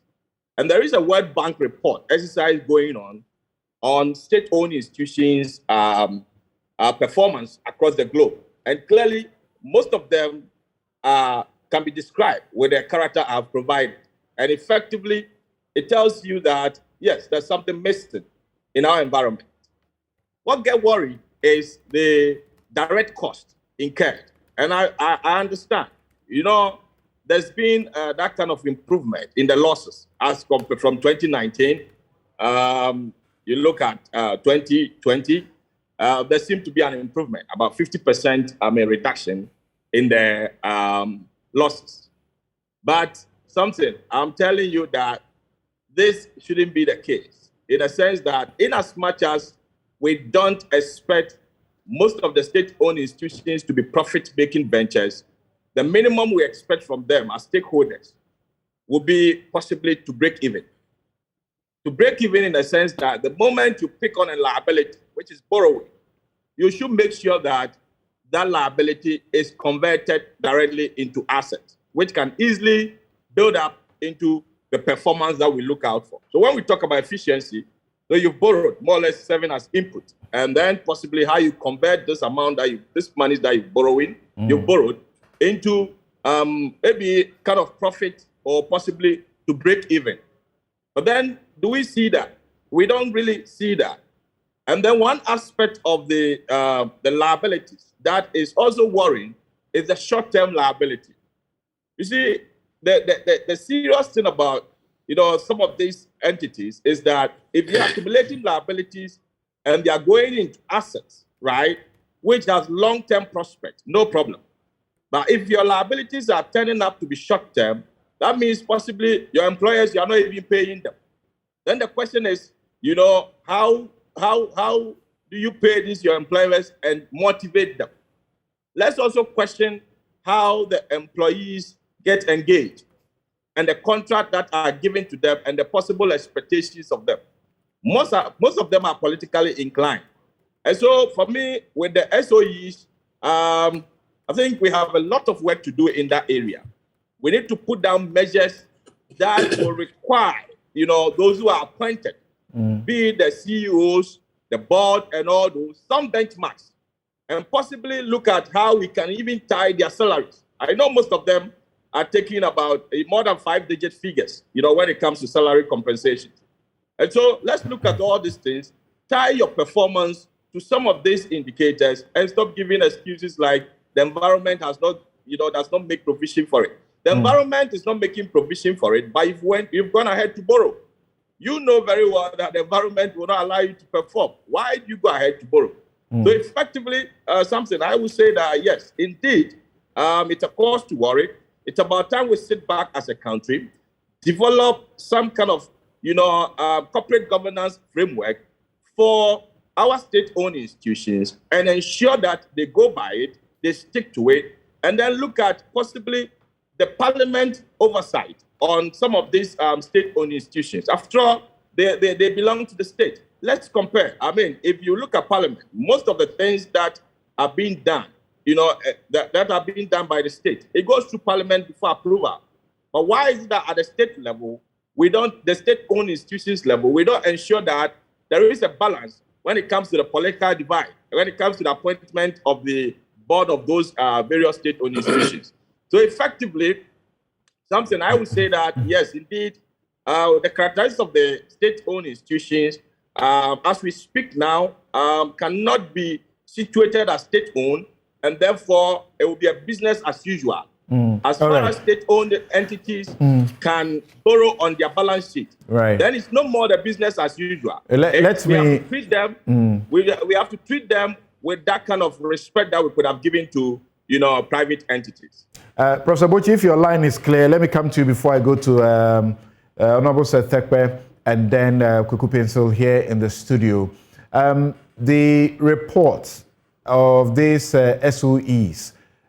We are now hearing some of their managers want to blame things on COVID, but we know previously it's been as terrible. So I don't know why they want to hide under COVID. Before COVID, it was not a different story anyway. We are told of net loss recorded for 2020, which follows a trend of losses observed over the review period of 2016 to 2020.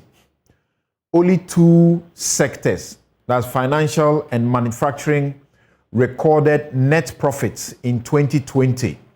The largest net loss of approximately 1.4 billion Ghana cedis was recorded by the energy sector, followed by the infrastructure and agriculture sectors with over 900 million and 433 million respectively.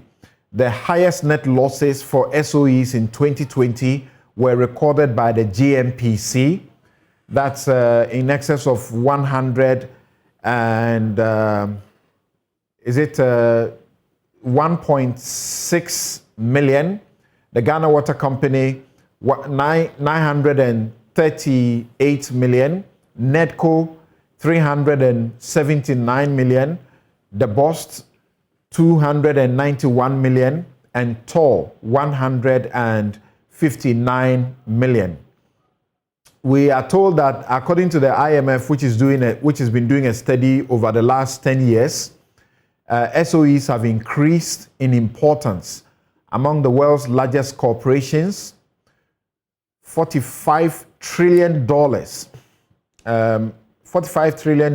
and their assets are now about 50% of total global GDP, and they play a huge role in most economies. How can we take advantage of this? State-owned enterprises in Ghana recorded 2.61 billion loss in 2020, according to this report. However, this represents nearly 50% improvement over the 2019 aggregate loss of 5.16 billion. The finance minister, Ken Furiata, is calling for more urgent collective work to address the losses. Professor Bochi. Well, it's invariably not good news. And I think that whenever you have poor performances, a string of poor performances in entities which depend on the state, invariably there's a need for some questions to be asked. And I think the key question is this. Whenever an institution or institutions perform poorly, the first question should be directed at the corporate governance structures of the institution. Because every institution invariably must have strategic goals and targets. And so if these entities at the commencement of every year set themselves certain goals that we are going to deliver X, Y, Z, and it's important, and I think somebody made the point earlier, that profit may not necessarily be the overriding motive of state-owned enterprises. The point is that state-owned enterprises feel a vital gap that normally private enterprises either are unwilling or unable to fill. And also because of certain predictability of service delivery. Because when you leave it to private enterprises, because they are driven by profit and they are driven by other forces of demand and supply and other external forces, they may not necessarily respond to the fundamental variable of constant delivery. So to avoid this, state-owned enterprises fill that critical gap among other important reasons, such as ensuring that there's a reasonable accessibility to certain utilities and services, and that cost is kept to a certain bare minimum, among others. But every entity starts or begins its year by setting itself certain strategic goals. So if you do have boards, and that is where, again, the problem comes in, if you do have boards that are competent, that are responsive, that have an understanding of the strategic movements of things within the environment in which they operate, boards would invariably have to ensure that these losses are kept to a bare minimum or eliminated altogether. If we have politicized our boards, and this is a point that cannot be belabored, from government to government, every time new governments come, we have to constitute boards. And we have gotten to that point where, with the inception of every new government, all boards are dissolved, and they are dissolved even to the point of universities. Unfortunately, we have locked this in law, the transition law, which has actually encouraged the practice of creating not only inconsistencies, but deeply politicizing these boards. So the question is, what is the character of the board for these various state-owned enterprises? What is the qualifications, or what are the qualifications of members of these boards? And to what extent have these boards played the critical oversight corporate governance role to ensure that things are kept within prudent measures? As I indicated, it may not be profit-driven. I mean, these entities may not necessarily be profit-driven because they are state-owned, and therefore they are as socially driven as they are commercially driven. But it is important that, in the minimum, if they are not even making profit, that they break even and that they do not become a drag on the taxpayer. So I think these fundamental points are things that obviously may appear implicated within the context of what we have, what we are staring in the face. The fact that we have a consistent strength. In fact, the report indicates that this appears to be a better improvement over last year, i.e. almost a 50% improvement over last year, which tells you that as bad as this one is, we're actually making progress. But clearly the finance minister's exasperation is understood. And the reason one can understand that is we can't even wait to the point of zero. But the least we can have is to move from the point of a rather humongous loss declaration. So listening to Professor Lord Mensah and yourself, the question of corporate governance, the question of the boards that superintend these entities is important. So why are we not able to be clear about it? We have how many of them? 126 of them or so. We have a number, about 17 joint venture companies or more. And we have seen certain individuals, a few individuals who have been appointed to some of these institutions do extremely well. They, overnight, within a short time, they change the entire organization, its outlook, its appeal, and even its profit. Talk about the Ghana Publishing Company, for example. Why can't we ensure that there's consistency in how these are done, rather than the majority of them that we see continue to post losses, you know, and yet they get the fattest salaries? Well, as I indicated, the problem may actually appear to be the law.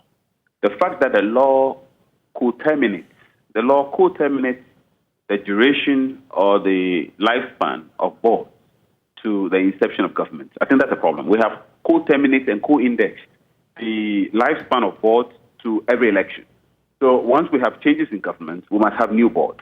When you do that, what you've done is to create a political incentive for political compensation through the medium of boards. And that is what we've had over the years. It shouldn't be.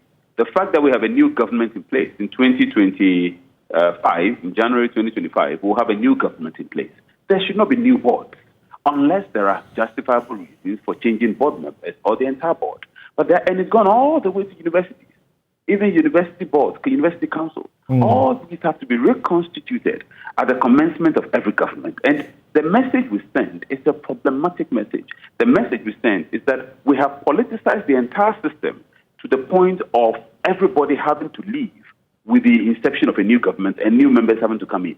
Okay. And that is not only problematic, but it creates a certain spontaneous and a certain inconsistent mindset in the operations of government, the operations of state-owned enterprises. But more dangerously, it incentivizes these entities to operate more politically than commercially. Okay, so I'll return to ask all of you about, because you are pointing to governance, the two of you so far pointing to governance and the structures that exist, what ought to be done about them, and also, as it were, the system having been hijacked by the political, elites, that political system, so to speak, and no meritocracy as well. What can be done? Because we have rehashed these problems for decades, for as long as I became politically aware. We have rehashed these problems, and all we see are our hitherto vibrant state-owned enterprises collapsing, being turned into churches.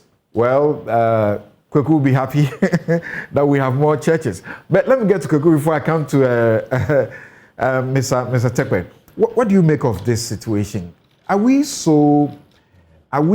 jinxed? We can't get out of this. What is wrong with us? It's a sad situation. I think Ghana is the only country where we know all the problems, and all we do is to meet and rehearse what we already know. It requires a lot of action. I'm talking about both political action, but even when I'm talking of political action, I'm talking about political action that can be sustained on the basis of law. Every time we keep making the point that we've got more laws in Ghana possibly than any other country.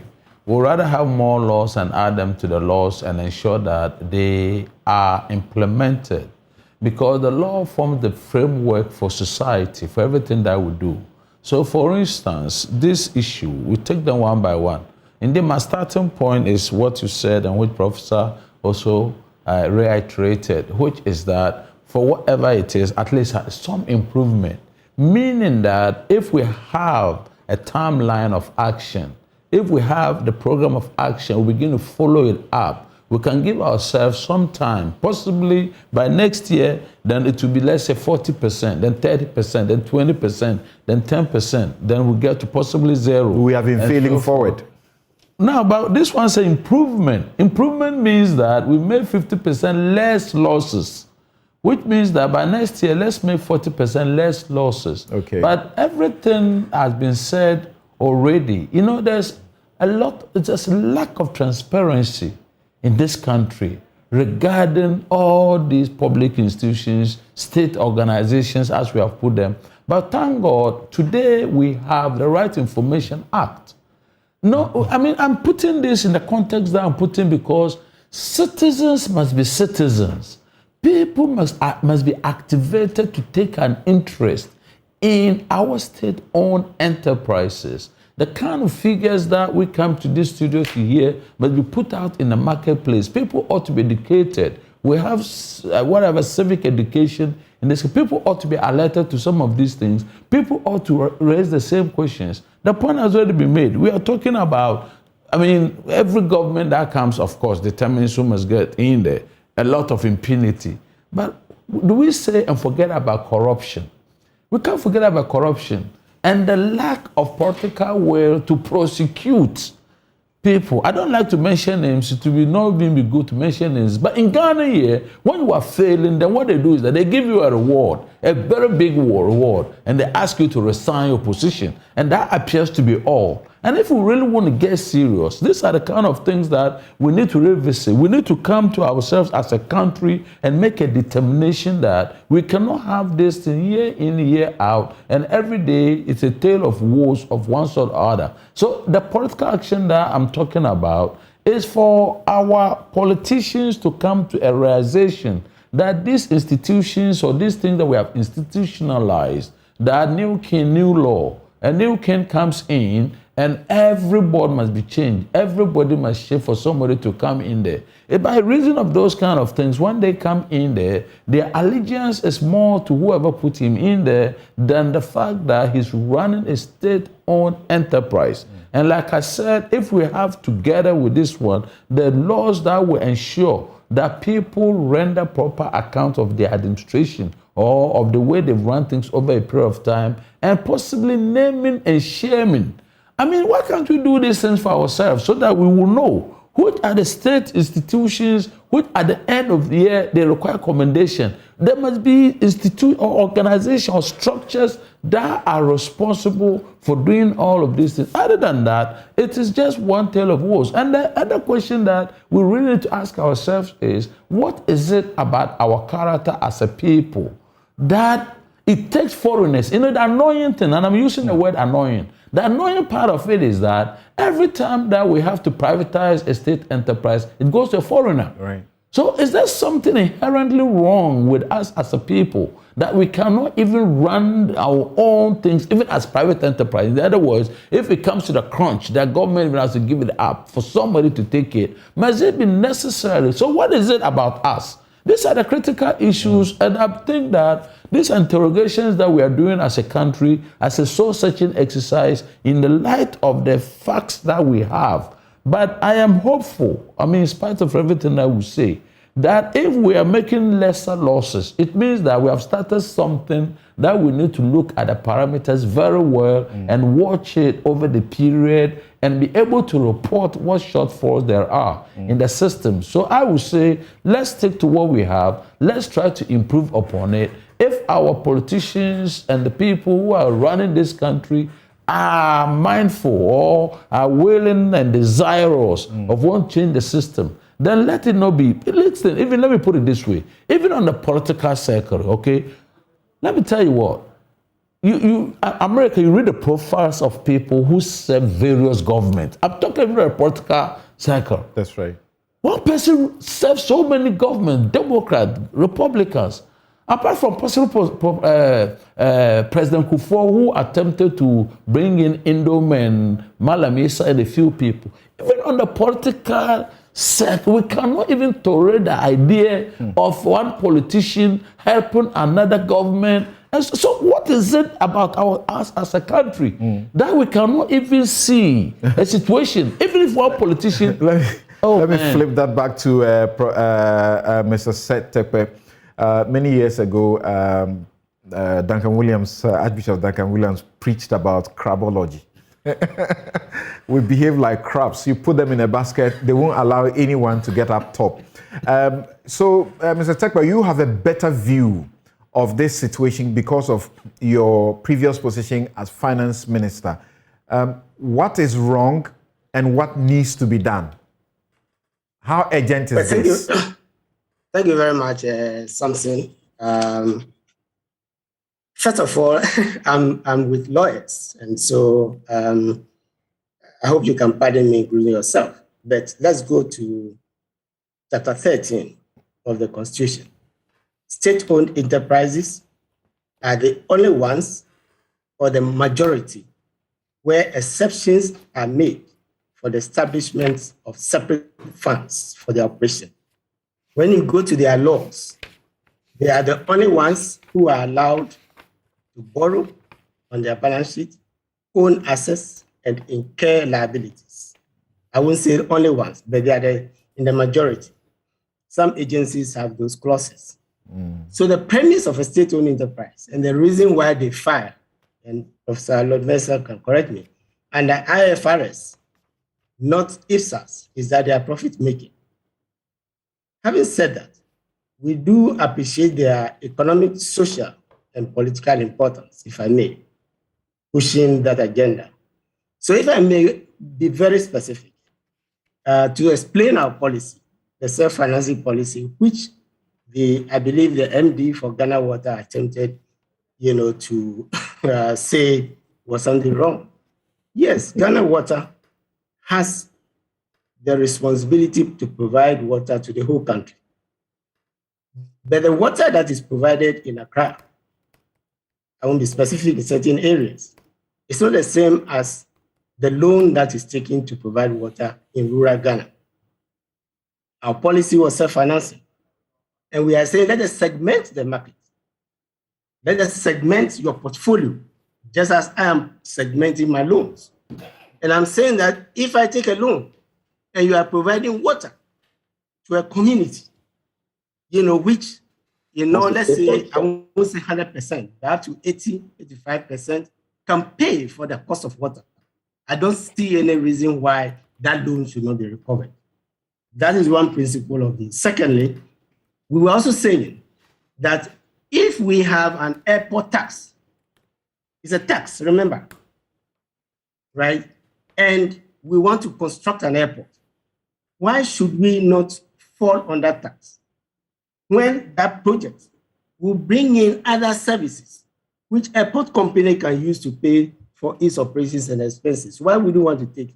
So the state ceded its share of the tax that goes into the consolidated fund, took the portion of tax, bundled it, and I can assure you that in these instances, KJT is another example. Let me not go into Ports and Harbors Authority is a typical example. Port expansion, MPS, and the rest.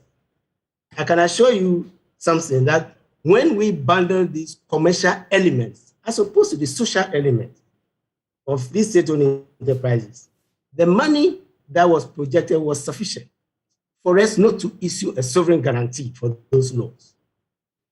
You can check the records. So there was no sovereign guarantee issued for airport company.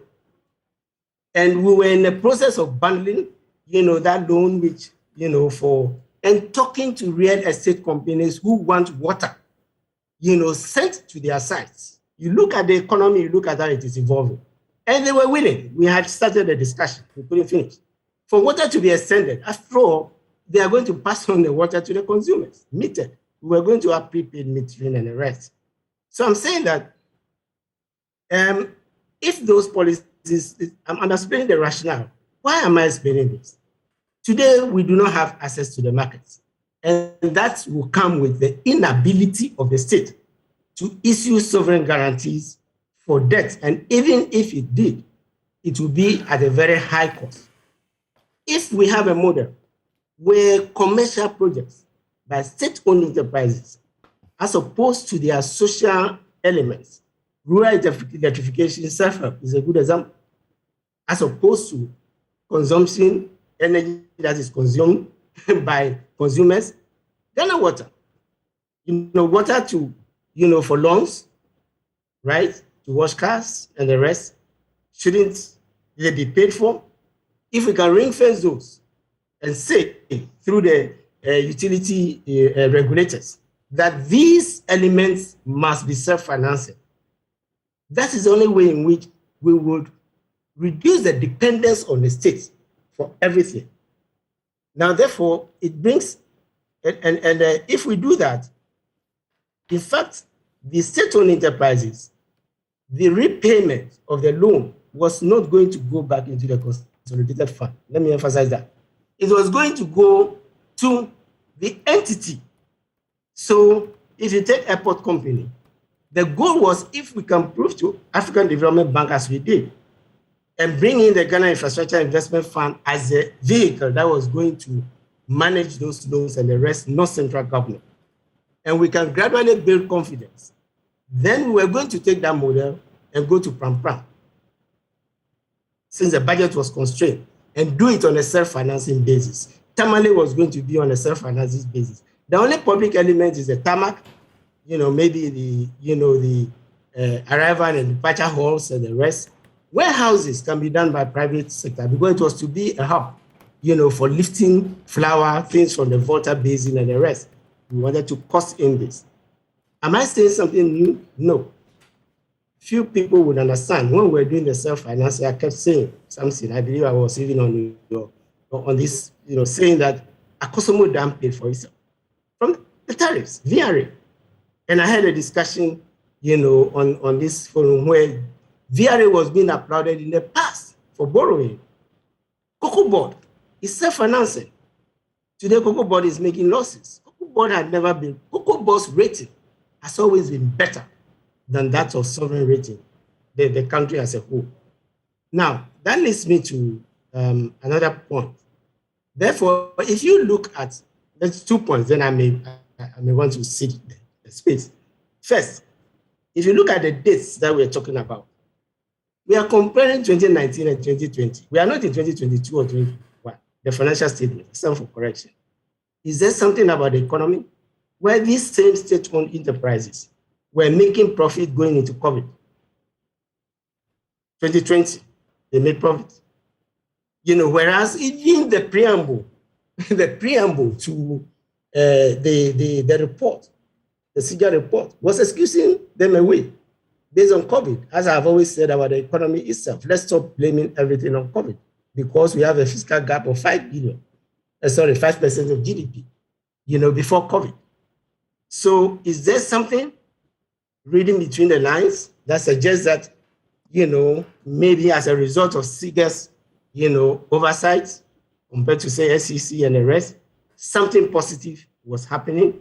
I would want us to look at some of these mechanisms, which yielded report, some results. Luckily, I'm not talking only about the structures we put in place, which prevented us from issuing sovereign guarantees, even when things were difficult. But we are looking at state-owned enterprises with better oversight, I would say to some extent, which, were in a period of COVID. Of course, COVID could favor some entities. If you look at ECG, read the report, it would seem as though the period we were all locked down in the cities, consumption, of fuel went up. Just as we are using Zoom and the rest, where previously you would lock, and go. Is there a point of efficiency, which we can learn from this sense? Then my third point, which I like to, then I'll come back, I will see the yes. Yeah, please hold on for me. I need to take this break, and I'll return to take your third point. And my guest would like you to now,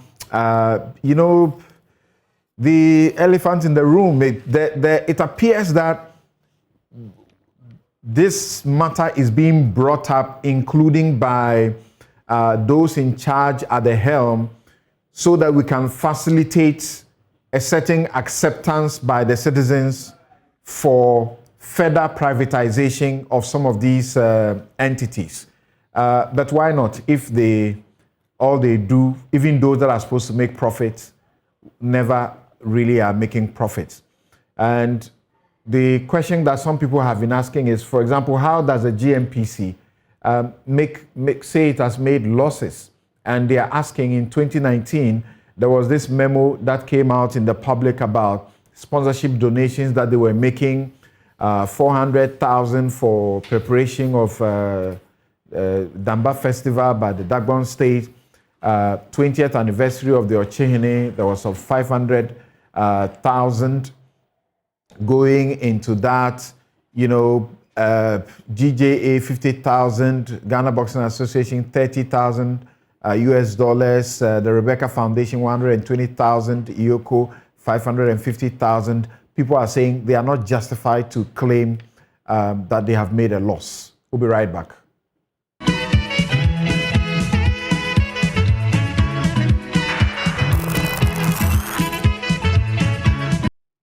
You're welcome back. This is Newsfile, it's your most authoritative news analysis platform. And my guest helping us to do the second part of the discussion, Professor Lord Mensah, Associate Professor, University of Ghana Business School, Mr. Seth Terkper, former Finance Minister, Executive Director, PFM, Tax Africa Network, and part-time lecturer, University of Ghana Business School, and other places. Professor Abochi was with us. He's taking leave. And Kweku Pencil is lawyer and managing solicitor, Pencil and Co. Now, Mr. Seth Terkper, you were on your very final point. Very instructive, incisive discussion. So the point I sought to make was that if you look at the SOEs as listed, they tend to be SOEs with different economic or financial strength.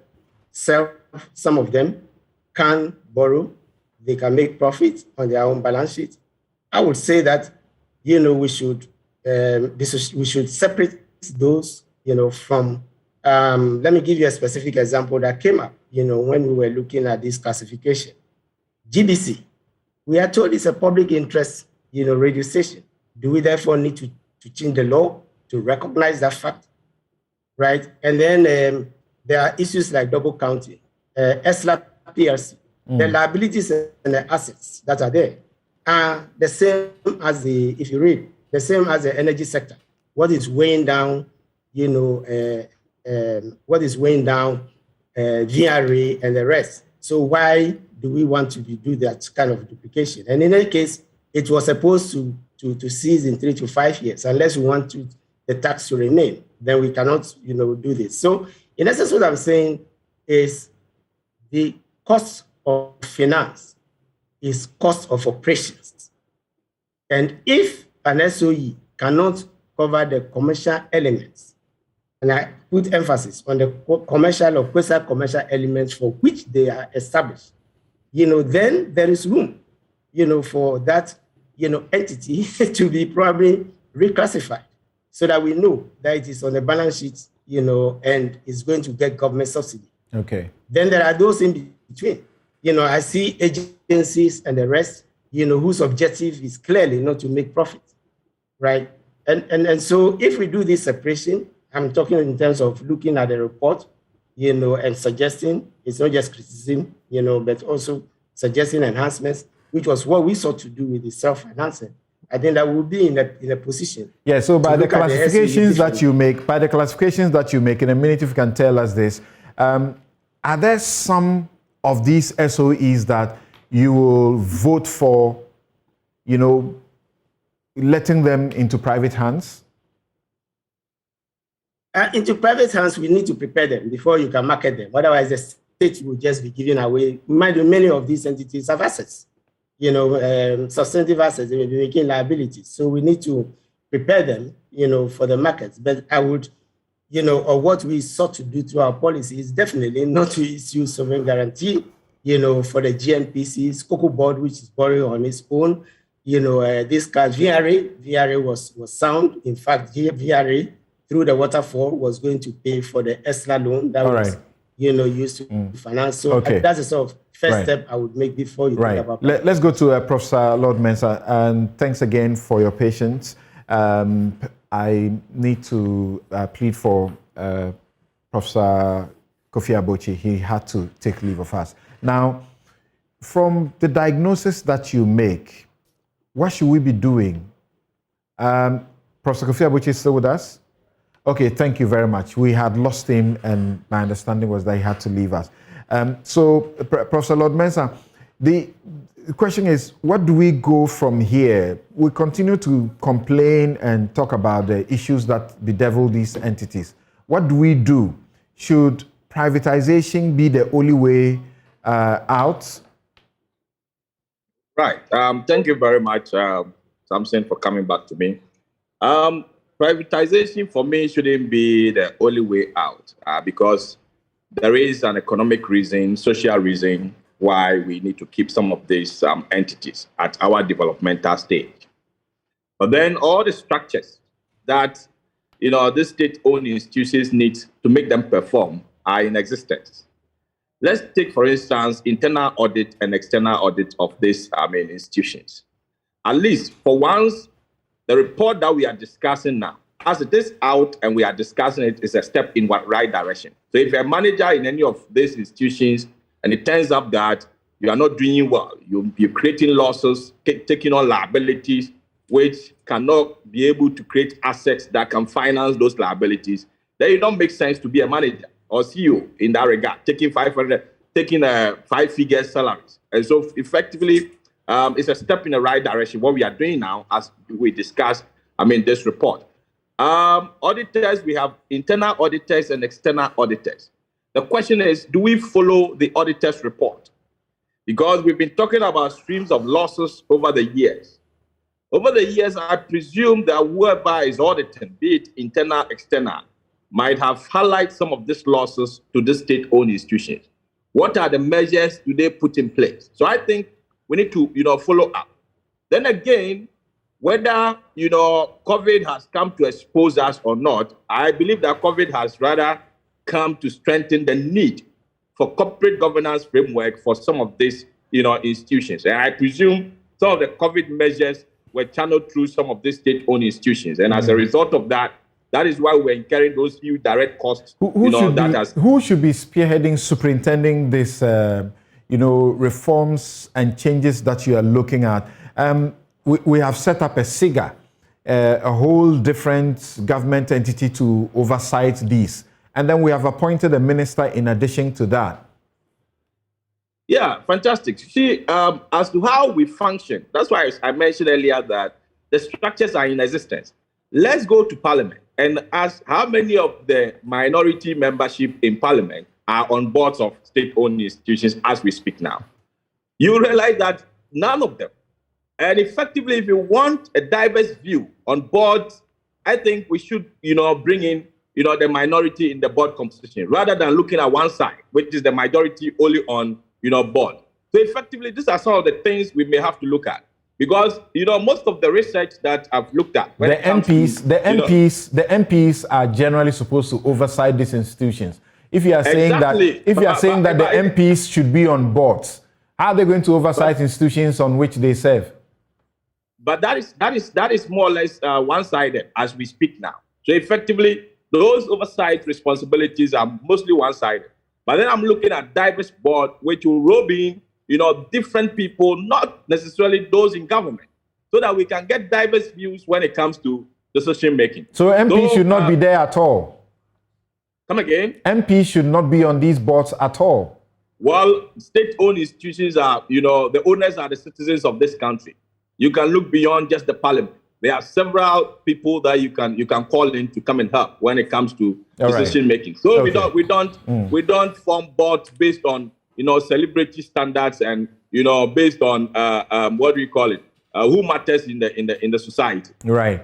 Professor Bochi, what do you have to say? How do we get out of this quagmire, so to speak? Well, unfortunately, the answers are rather straightforward. And again, it depends on how really serious and committed we are to this. I mean, there are some things you can't go around it. It's a straightforward case of management. It's a straightforward case of corporate governance.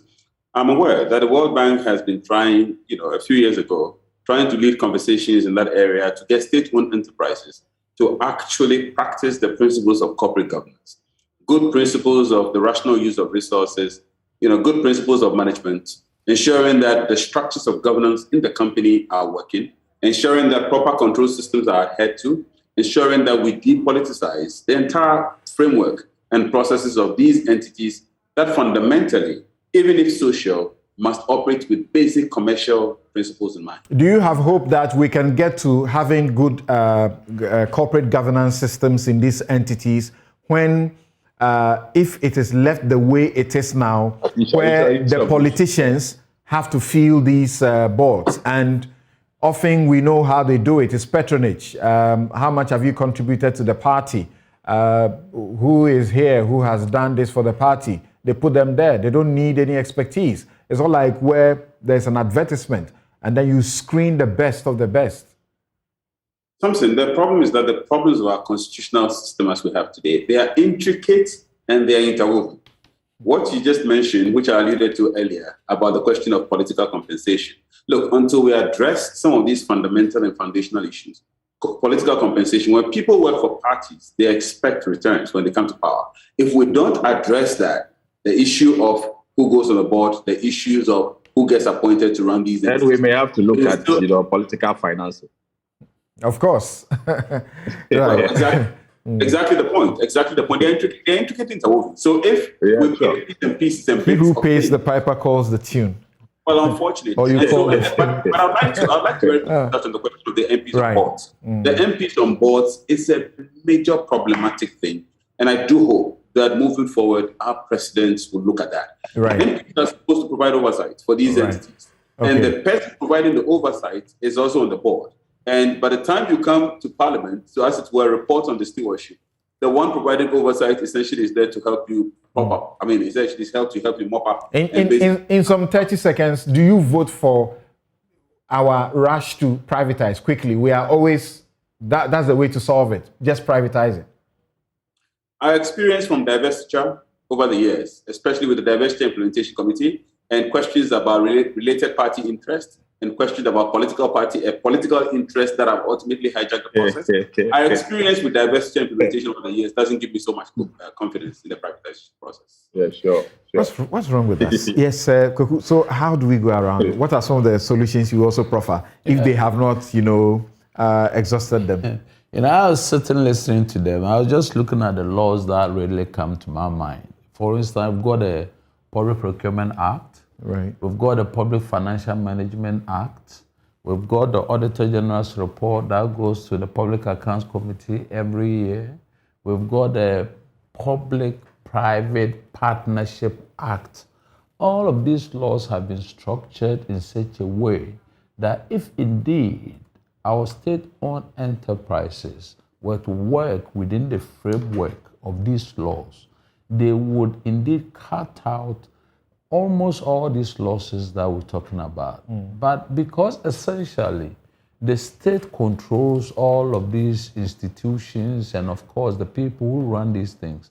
At the end of the day, the state itself lacks the political will and the political power to hold these people to accountability, so that over the years, we've got the Public Accounts Committee, I mean, once in a while, dramatizing these things on our televisions, and at the end of the day, the reports get shelved.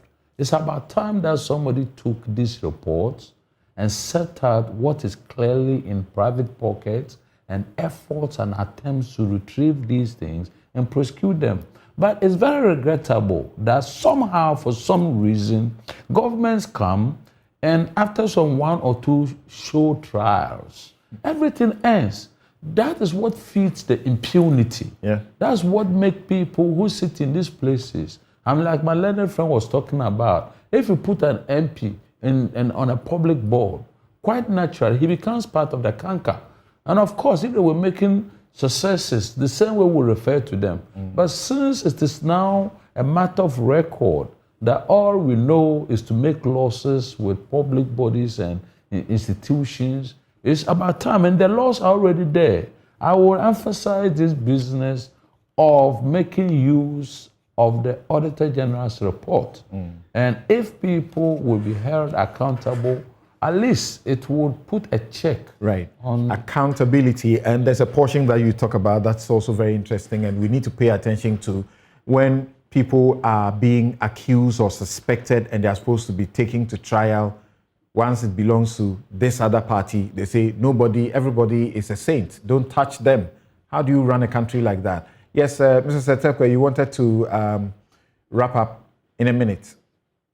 Yes, thank you very much. I just wanted to say that the governance structure has been touched on, but it may be getting worse as we speak. And again, I'm mindful of talking to lawyers. Who owns, GATT? Who owns CBG? I think these are issues that have been coming up, following our experiences with divestiture. And then we seem to have found a loophole also from the conversion of corporations to companies, in avoiding the parliamentary track, when we want to incorporate certain entities. And so you have public limited companies, PLCs, and the rest borrowed from other places, which, have probably bypassed parliament. I think this is the governance structure that, we need to. The reporting and authority, as you alluded to, I think that, yes, SIGA, is important, but how does SIGA position itself with the board of directors, with the ministry, and I think that we have run out of, we would be escaping it. Okay, I'm grateful we have run out of time at this point, but a very important stakeholder in this, Dr. Odrosai, says that we need to first depoliticize the appointments to such boards and make it on merit. We set KPIs for such SOEs. If they fail to attain it, then you sack those who are in charge. These SOEs, those set up as companies or joint ventures with substantial state interest, yet they fail to comply with the dual reporting requirements under the PFM Act and the Companies Act, which is very bad. Corporate practices must be adhered to. This has been Newsfile. It is your most authoritative news analysis platform. And here on Newsfile, as always, we put Ghana first. Thank you so very much to Kweku Pencil. He's a lawyer. Randolph Chumesi is a lawyer. Thank you also, Professor Kofi Abochidin, UPSA Law School. Professor Lord Mensah, Associate Professor, University of Ghana Business School. Honorable Setekwe, former Minister for Finance and Executive Director, PFM Tax Africa Network. And yes, that's been it. Thank you all so very much. Have a good afternoon.